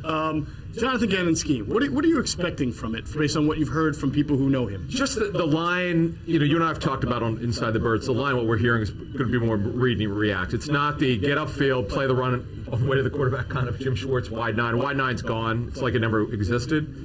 Picket fence. I don't think we're going to see that anymore. I know the fans are up in arms with that thing, so that should be junk. But it's really how you coverage, or how you handle your coverage. What we're hearing is two things, which is interesting. I just found this out a couple days ago. I've been wondering about this. Definitely want to talk to you guys about this and how you see it, and how you would react as a receiver. We know two things: pattern matching on the back end. You're going to see that, and then matchup zone. Matchup zone is the thing that I heard from two sources on this who would know. And here's my question, Greg, to you. Conceptually, what is a matchup zone for people out there watching us? What does the matchup zone look to you, and pattern matching? What does both look to you when you watch tape? Well, they're somewhat similar conceptually. Okay. It's funny you mentioned matchup zone because Gannon is very close friends with Brandon Staley. And Brandon Staley played a lot of cover 4, quarters coverage. And what quarters is a matchup zone. Right. And so if you see that with the Eagles, which you will, it's essentially matchup zone. So in other words, what that means is the routes dictate when the secondary defenders match up essentially man to man. Okay, the routes dictate that because let's say you're playing you're playing quarters 4 across, and you're playing against a 2x2 set. Okay, if all 4 receivers, that means 2 receivers on each side, by the way, for people, I know Jason knows that. If all 4 receivers run verts, 4 verts is a very common route concept in the NFL. Sure. So if they all run verts, the safeties have to match up man to man on each inside receiver. And then there's also rules in coverage for your safeties. Let's say that those inside receivers run, and then it depends on your rule. Maybe they run 8 yards, then the safety matches a man-to-man. Maybe they run 10 yards, the safety matches a man-to-man. Right. There's rules that dictate when you match up as a man-to-man defender, even though the concept is taught as a zone concept, but you match up. And pattern matching is somewhat similar. It's a little bit different. I wish Nick Saban was here. He could probably explain it a lot better than I could. But pattern matching has become very, very prevalent in zone concepts because we're way past the point where defenders just play landmarks. You've got to match routes. Exactly. So as a receiver, Jason could go over it. As a receiver, knowing this, what are you trying to accomplish? What do you have to know, and how do you get open against this? You got to know the defense. Right. So, and that's the way you get open, right? You got to know their principles. Their principles, once you see it on tape, will tell you everything. Like, because there's times where even in cover 3, they can match certain things. There are some teams that in a slot, instead of just going to the flat, cover 3, the nickel defender will go to the flat in a traditional cover 3 defense. But now they may carry the seam, or if a guy goes across the field, he may double. All of these different types of things. So you have to know that, and that's how you get open. And you got to know, okay, if that's 3-by-1 set where the tight end is flexed out, okay, will the front side safety cut me? Or with the backside safety, be looking up number 3. You got to know all of those things, right? And that's how you get open. You have to be willing. And now, Adam, are our guys that develop that receiver to be able to do those types of things? And you know what, teams are you're seeing incrementally teams play more cover 4 for this reason. Right. Cover 3, the seams are available unless you're going to run. Unless you're going to match the seams, which more teams do. But seams, I remember Rod Rust. He was an old defensive coordinator who unfortunately passed away about 5 or 6 years ago. He actually started coaching in like 1967 at North Texas State. He coached Joe Green. But he was a D coordinator for numerous teams in the NFL. In fact, Rod Woodson mentioned him in his Hall of Fame speech because he was with the Steelers at one point, and Rod said he taught him more about defense even than Dick LeBeau. But he sat with me for 5 years because when he retired, he moved to Atlantic City area, and he called me up and said, can I come watch tape with you? And he taught me more about defense. That's the way I learned about defense. And he said, the first thing you want to do is an offense, and he was a defensive guy who actually is viewed as the pioneer of quarters coverage. So the first thing you want to do offensively is you want to attack the seams and find out how a defense is going to play the seams. He says they're going to run with it, they're going to let it go. How are they going to match seams? And see, cover 4 handles seams way better because you've got a safety who's responsible for seams. So you're going to see more teams, I personally think, play that kind of coverage. Breaking news? And then it leaves we have breaking news. We have the inactives. Nothing surprising. Mitchell obviously would be inactive at the third quarterback. They don't need a 3. Ryan McLeod, who was out already. Mac McCain, who they brought in from Denver. Davion Taylor, as we expect, is inactive, and Landon Dickerson, who's already out. So absolutely no surprises. But as we said earlier, they did not add anyone. They didn't call anyone up as an activation on Saturday. So 3 running backs today, folks. We'll see what happens. We will see. I think they're all going to get snaps. Oh, yeah. I would think so. A lot of them. I would think so. Hey, I wanted to ask you, Jason, up front from a standpoint, because I know a lot of fans were concerned about how the Eagles looked in run defense, even without the starters, because the backups are always one play away from being starters. But schematically, do you feel like Jonathan Gannon was even being schematically vanilla from a defensive line standpoint, which impacted their ability to stop the run? It wasn't any stunts. It was just as vanilla as you can get, right? And I think that's on purpose because the advantage that you have as a coordinator is being a new coordinator is not putting anything on tape. So now Atlanta is going to go into this game, going off of Jonathan Gannon's previous career, trying to figure out something that he does, but it's not going to be anything from the Eagles. So no, they got destroyed this whole preseason in the run game, and I don't think that's something that we can look forward to or take any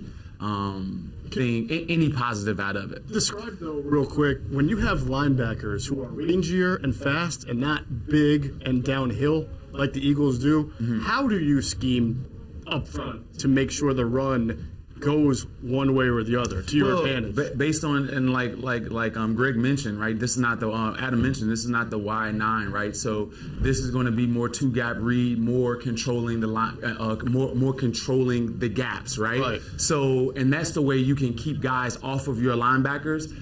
But we do have smaller guys, and it's not a bad thing because in the NFL, most teams don't have the patience to run the football, right? And that's the thing that you got to think about. Right. Most teams don't have the patience to run the football. So you need those Ranger guys. So I don't view that as being a problem. It's just situationally, right? Can we stop a team in 3rd and short? When the game is on the line, in order to get the offense the ball back, can we stop a team running? And I think you can stunt to that. You could pile the box, bring them up. We saw this preseason, all of our linebackers at 7 yards, and they didn't move. They didn't come forward. They didn't come back. They didn't go, that's where they were. Well, it's fascinating. One thing I've been told, Greg, is that you have a good chance today to see a linebacker come up and play on the line, like a Sam come up. Right. Play on the ball. Especially with Play on the ball. Beat him up a little bit. Yeah, we did see that in training camp, not necessarily preseason, but how will that impact what they can do versus the run? Well, I mean, you get an extra guy on the line of scrimmage. The issue becomes what his pass coverage responsibility is, because then it's a little more difficult to get to your pass coverage responsibility. Yeah. So, and then it's funny, we were talking about cover 4, whether we see that in cover 4 or not, because that linebacker would have a flat responsibility. Right. And it would be a little tougher for him to get there. Sure, yeah. But philosophically, it's very interesting, because when you talk to defensive coordinators, what do they talk about now? They talk about stopping explosive plays, okay? And where percentage-wise do the explosive plays come from? The pass game. So in the next breath, it's very difficult to then say we're going to build our defense to stop the run. Right. And I think someone like Brandon Staley, who's younger with a lot more different thoughts, is basically, and I've heard him say this publicly, say, I'm actually going to build my defense to stop the pass, because that's percentage-wise where the big plays come from. That's how I'm going to get beat. Yeah. And if a team, and then he has ways in which they play the run, kind of speaking to what Jason was talking about, a lot of half a man stuff, a lot of half a gap stuff, that kind of stuff. But when all's said and done, you lose games in the NFL because you give up big plays. You give up explosives. Yeah. Explosive plays.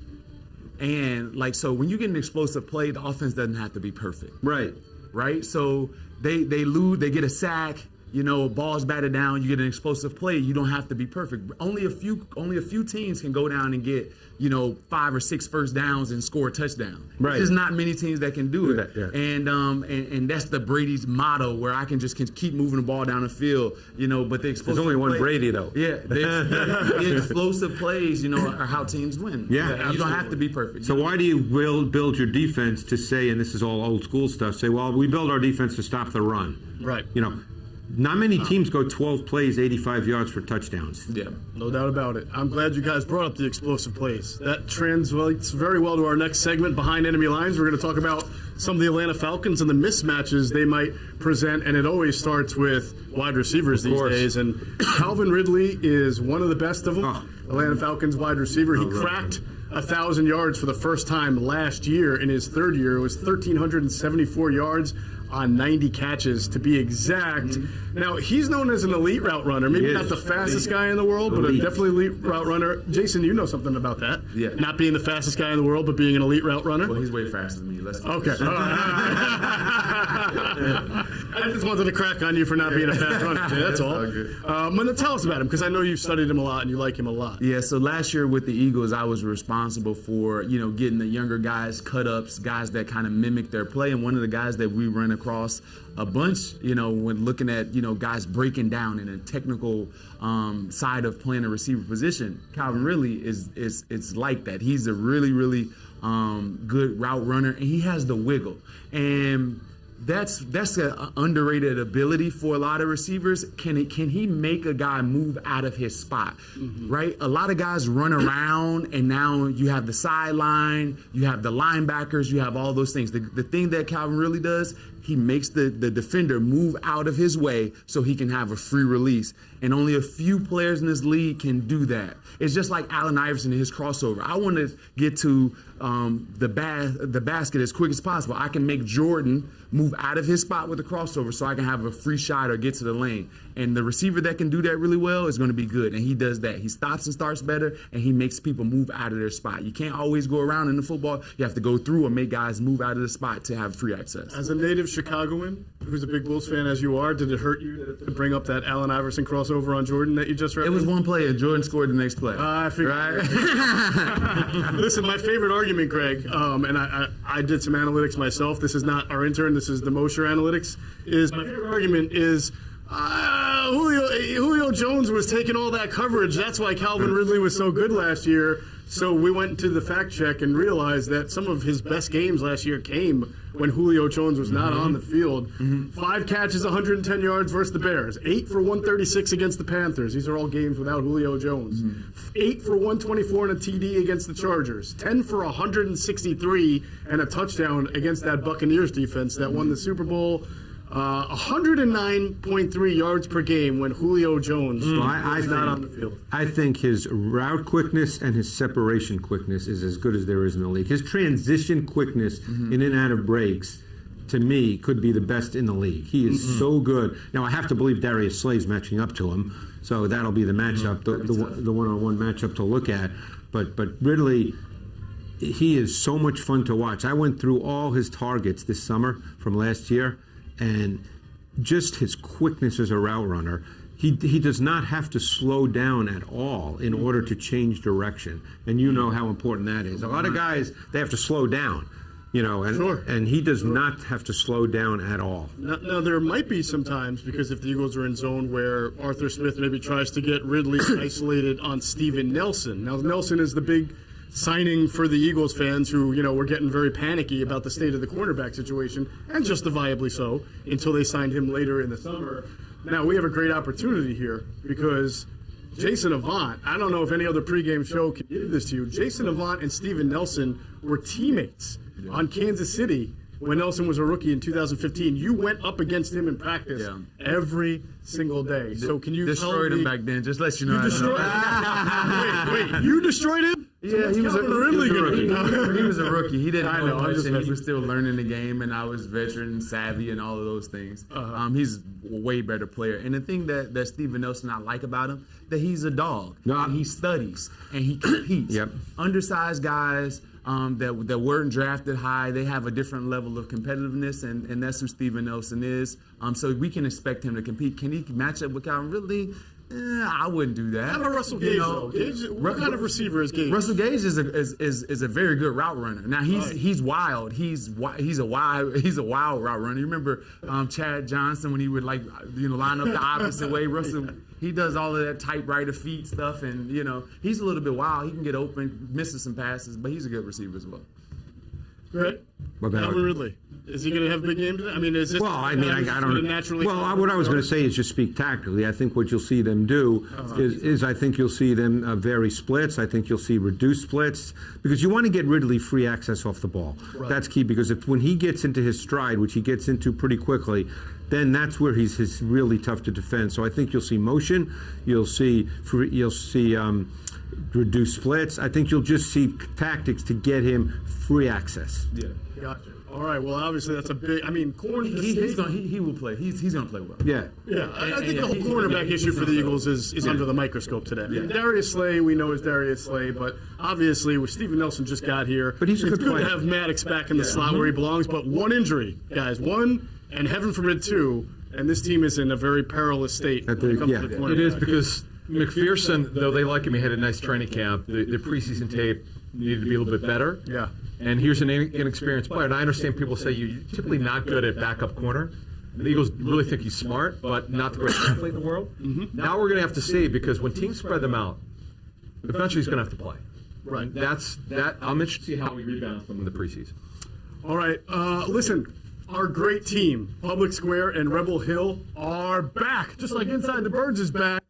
James and Zach are back behind the controls, bringing Inside the Birds to you in high definition with great graphics, videos, and more. Contact Public Square Media and Rebel Hill Productions to produce your webcast, podcast, live show, anything else you can dream of. The team can do it. They'll bring it to life. That's Zach and James, Public Square and Rebel Hill. Big thanks to them for producing the show today and all season long here at Rivers Casino and Sportsbook. Also, want to take a minute to say rest in peace to Big Daddy Graham, a Philadelphia sports talk radio legend.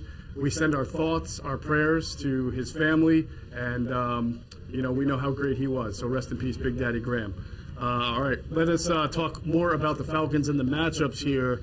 And two guys who will sort of look familiar because they've got roots in the area. Of course, quarterback Matt Ryan, guy from the Downingtown area, Penn Charter, and his new weapon, Kyle Pitts, the 4th overall pick in the draft, Archbishop Wood product, the highest drafted tight end ever at 4th overall. And as we've said on this show, and Greg has said it, and Jason has said it on Q&A, he ain't a tight end, folks. Like, when he's out there with Hayden Hurst, who is a tight end, we always say, is that 11 personnel or 12 personnel, or do you call it 11.5? Right. What do you call that? That's funny. Well, I don't think you put any initials either before or after his name. Yeah, You don't put any letters. I mean, I remember after his pro day, I saw on social media, they put up all his results next to Mike Evans, the wideout, and Pitts was better in every single category, every single immeasurable than Mike Evans.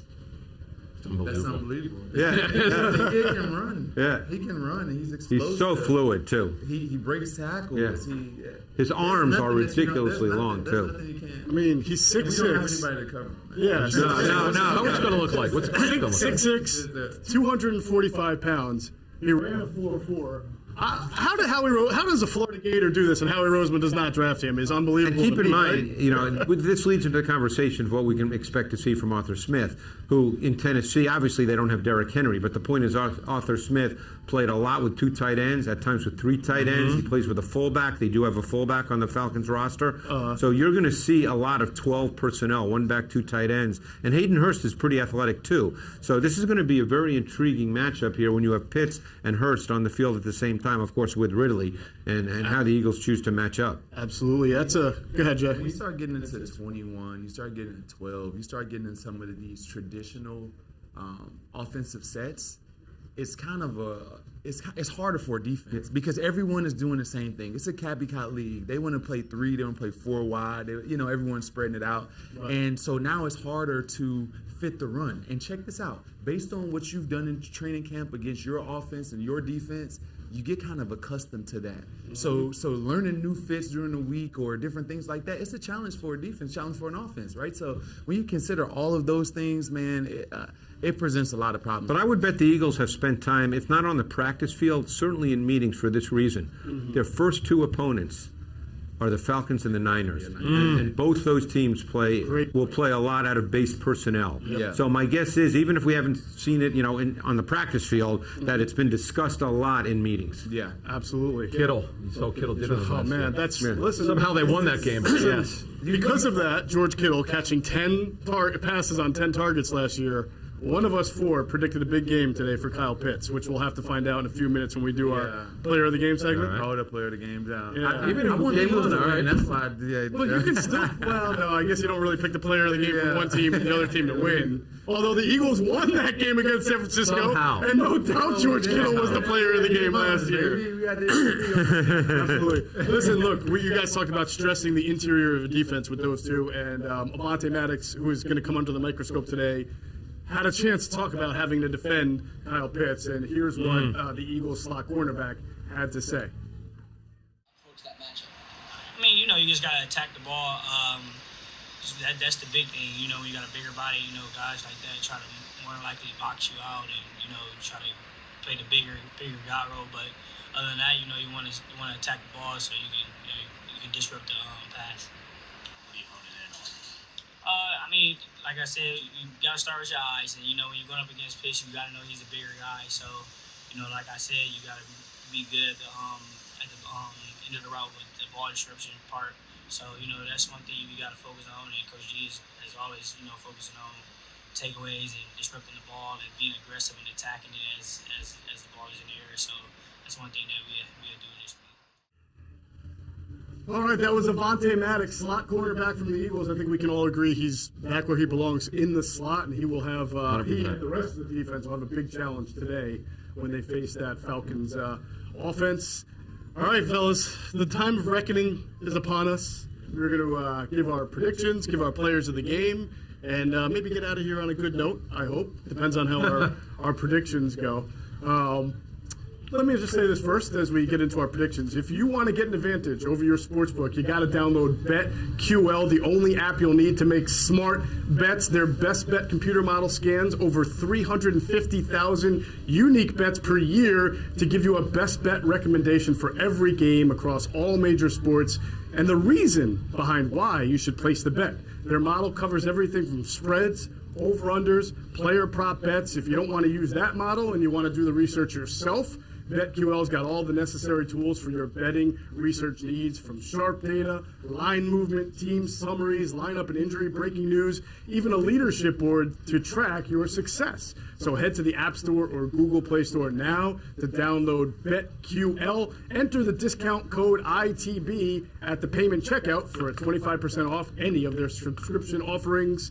And of course, you can check out their sportsbook offers page if you live in one of the eligible states to claim free offers upon signing up one of the many sportsbook listed to not miss out on the chance to beat your sportsbook this football season. And of course, we're at the Rivers Casino and Sportsbook here and all year long. All right, we're going to do our player of the game first before we get into the final scores. So, Greg, I'm going to start with you, and I may have tipped this off earlier in the show, but who's the player of the game going to be?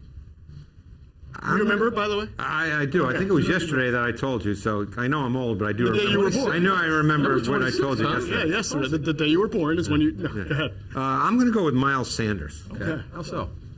What do you like about the matchup today for him? Oh, I have to give a reason to? Yes. Oh. It's kind of what we do here. Right. Well, I mean, probably more than anything. I'll find to talk about it. Right. I think he's going to be a foundational element for this Eagles offense today. Right. I mean, obviously we know they only have 3 backs that are active. Yep. Not that he's going to play every single snap, but I think he's going to be foundational.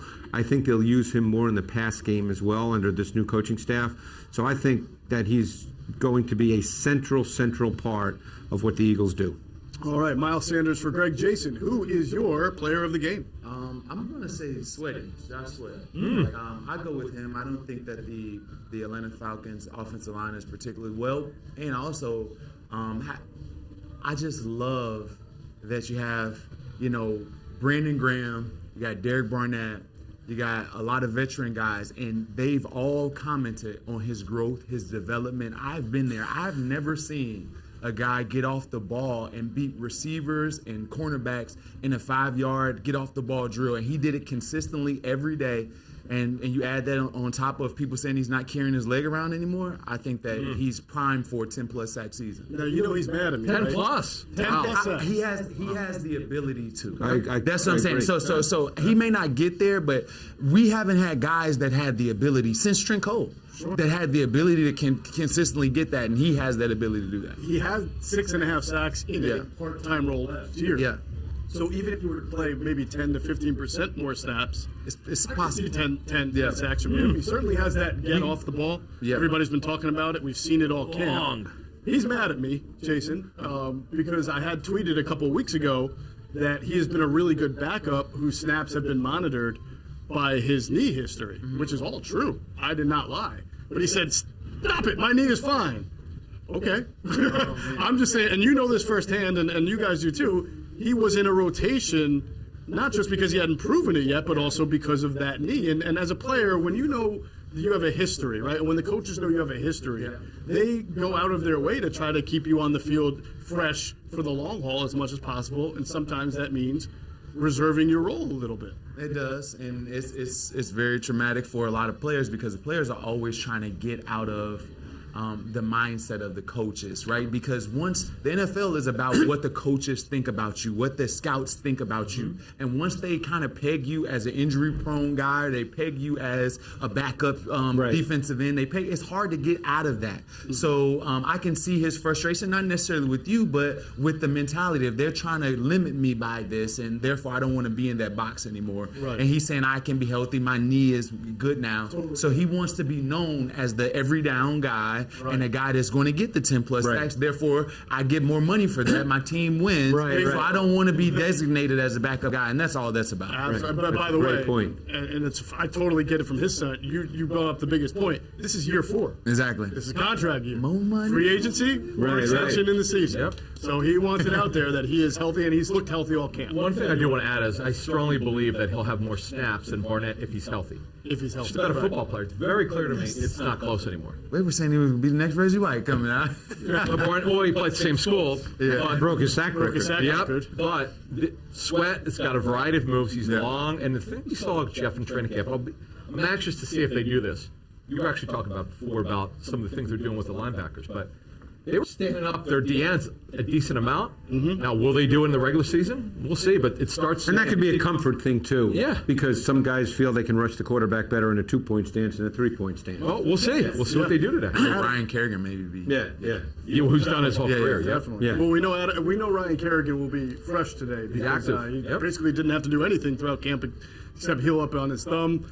All right, Adam, your player of the game as we stick on the defensive line here. I'm going to stay with Jason on defense. I'm going to go with Javon Hargrave, who this time last year is coming back from his pectoral strain. He's healthy. He was the best player in training camp of either side of the football. He was dominant. I expect that to happen against interior of the Falcon offensive line, which is below average. I expect him to dominate today, and he will be my pregame player of the game. Can you imagine how good he could have been last year if he didn't have the pec tear that he missed all of training camp, and then I think he had a hammy at the end of camp that set him back even more. But I feel like right around the Baltimore-Pittsburgh game, 5 or 6, you started to see him start to get it, learn the defense, and then by, I'd say the last 4 or 5 games, Greg, I mean, I thought Hargrave came as advertised. Yeah, and he's more, people just saw him as coming from Pittsburgh as being a so-called 2-gap player, which of course wasn't quite the case in Pittsburgh either. Right. But he actually can play 1 gap and rush the quarterback. He was a pass rusher coming out of college. Is he suited because of that? Because one thing we've heard is that Jonathan Gannon was looking for a guy who could play a little bit of a nose type position in this defense. Well, is he someone he can, but it would be more nose shade. He's probably not going to play a lot what we call zero technique, where he's head up on the center. But he can definitely play 1 technique. Is there anybody on the team that you think could play zero if that's what John wanted? Well, Fletcher can do anything, but is it his best use? Right. And that's where you get to it. Like Tui Pelota was drafted because he sort of had that, but he really hasn't established his acting. You're talking about the USC guy? Yeah, USC. Well, I really liked his tape. Yeah, he's got really quick feet, by the way. Yeah, it didn't show it yet in the preseason. I mean, we kind of all were expecting. But you know what? He made the team, so they see something. Right. Yeah. He's active today too. Yeah, I think it calls into question would he have made the team if he wasn't a 5th round pick, but 6th rounder. The 6th round pick. Well, we'll never know the answer to that. That is true. All right, I can see when this show is over and we all have to get released into the public, like which guy's not going to be able to go out tonight because you guys all picked 3 Eagles to be the player of the game, and I didn't. So you picked Kyle Pitts, right? I did pick Kyle Pitts. And look, it could be a situation where he has the best individual game like Kittle did last year, but the Eagles win the game. But I think he's going to be a very difficult matchup for the Eagles defense. Anyone. Right. And I can see him getting targets anywhere 8, 10, 9, 10, 11, and catching 8, 9, 10, 11 balls and having a big game. Yeah, I don't really. I'm wondering this real quick if you're Gannon, are you mixing a lot of what you do against him? Are you avoiding certain man situations? Or do you think man is what you need to press him? They're not going to play 0 snaps of man, but I don't think they have a matchup for Pitts. Would you agree with that? We don't have anyone. No. Yeah, there's nobody. This is why guys like Isaiah Simmons get drafted so high. Right. You get a linebacker that can run and physical. And 6'4". And 6'4", and this is why. We don't have that. And not many teams do. No. Yeah. All right. So that's where I'm going with Kyle Pitts, and we'll see what happens at the end. Listen, we've been telling you all all show long how great it is here at Rivers Casino and Sportsbook. And Sundays are made for football at Rivers Casino in Philadelphia. Every Sunday from now until the end of the season, you can enjoy $7 food specials in Jack's Bar and Grill, half-price gourmet burgers at Hugo's Chop House. That's a great deal right there. And drink specials and more. And not only that, but when the Birds score, you score when you're actively planning with your Rush Rewards card in their Bird's Nest pit in front of the sportsbook. Remember, you can be a winner at Rivers Casino Philadelphia, where Philly loves a winner. If you got a gambling problem, call 1-800-GAMBLER. And I can't go on enough about how awesome this sportsbook is. We already see people. They're sitting in the chairs. They're watching this show, hopefully up on the screens. They're taking it in. They're absorbing. It's going to be a great day of football. So why not spend it here, where Philly loves a winner, at Bet Rivers Sportsbook and Casino. All right, let us go. By the way, if you go to Bet Rivers app right now, all right, you want to place that wager, you'll see the Eagles are 3.5-point underdogs in Atlanta today. 3 out of 4. Vegas expecting kind of a high-scoring game at 48.5 for the over/under. So let's do what we do best here, or some might say worst. And we'll start with you, Greg. Your prediction for today's game. My score? Yes, your score. That I don't remember. It's actually the same one I have, which is surprising. I picked the Eagles. I know You want me to that. be the abacus for you? Yeah, that I don't remember. 24-20. 24-20. There you go. Yeah. All right. I picked the Eagles 24-20. There There you you go. Good thing we have Marvin here who will record that for us. 24-20, so you kind of see him winning, like kind of outlasting here in the fourth quarter? Or? I think it'll be a close competitive game, and I think the Eagles will win, yeah. All right. Jason, do you remember your score? Yes. Okay. 27-24 Birds, but I'm still scared that that's too low. I think that this could be Even in the higher. 50. Yeah, Really? I think this could be in the 50s, you know. Wow. High-scoring game. Yeah. Okay. All right. Big day for offensive firepower. Yeah, Indoors in the Dome. Indoors All and right. perfect conditions. All right. So we got Eagles. Adam, what's your pick? I've got a 24-20 Eagles again. I strongly believe that they'll dominate both lines. Eagles' offensive line is intact. They're healthy. They should be great. Defensive line, we've talked about Cox and Hargrave versus that below-average interior offensive line of the Falcons. If both sides dominate, they definitely will win this game. Now, when they protect Matt Ryan, the Falcons do, they got to cover well, and that's the thing you don't know. But defensive line-wise, the Eagles should dominate this game. All right. Let me preface my pick by saying I picked the Eagles to win 10 of their first 11 games last year. Did all right? you? I So did I not don't know want to that. hear it. I don't want to hear I'm Negadelphian. I did pick the Eagles until they finally proved to me they weren't going to win games. But I am going with the Falcons today. I see it as a coin flip game. Yeah. I think it's about the Eagles' talent but inexperience versus an Atlanta team that I don't think is as talented 1-53, but has a little bit more experience both in the coaching with Arthur Smith being a play caller and then on their defense there. So I will go with And their we've talent. lost 3 out of 4 down there. And yeah, the Eagles just don't win in Atlanta for some crazy reason. So I picked the Falcons to win a tight one, 26-23. So remember, before you put your money down on the Bet Rivers app or here at Rivers Casino in Philadelphia, you can go to BetQL to get all the great statistical trends. I want to thank everybody involved in the show today: Rebel Hill, Rivers Casino and Sportsbook, Sky Motor Cars, BetQL. Jason, Greg, Adam, listen, the next podcast, Inside the Birds, will drop Monday morning, 6 a.m., Q&A, Tuesday, 6 a.m. We'll all be back here next week to do this show. So for Jason, Greg, and Adam, I'm Geoff Mosher. Thanks for watching Inside the Birds pregame live. Enjoy the game!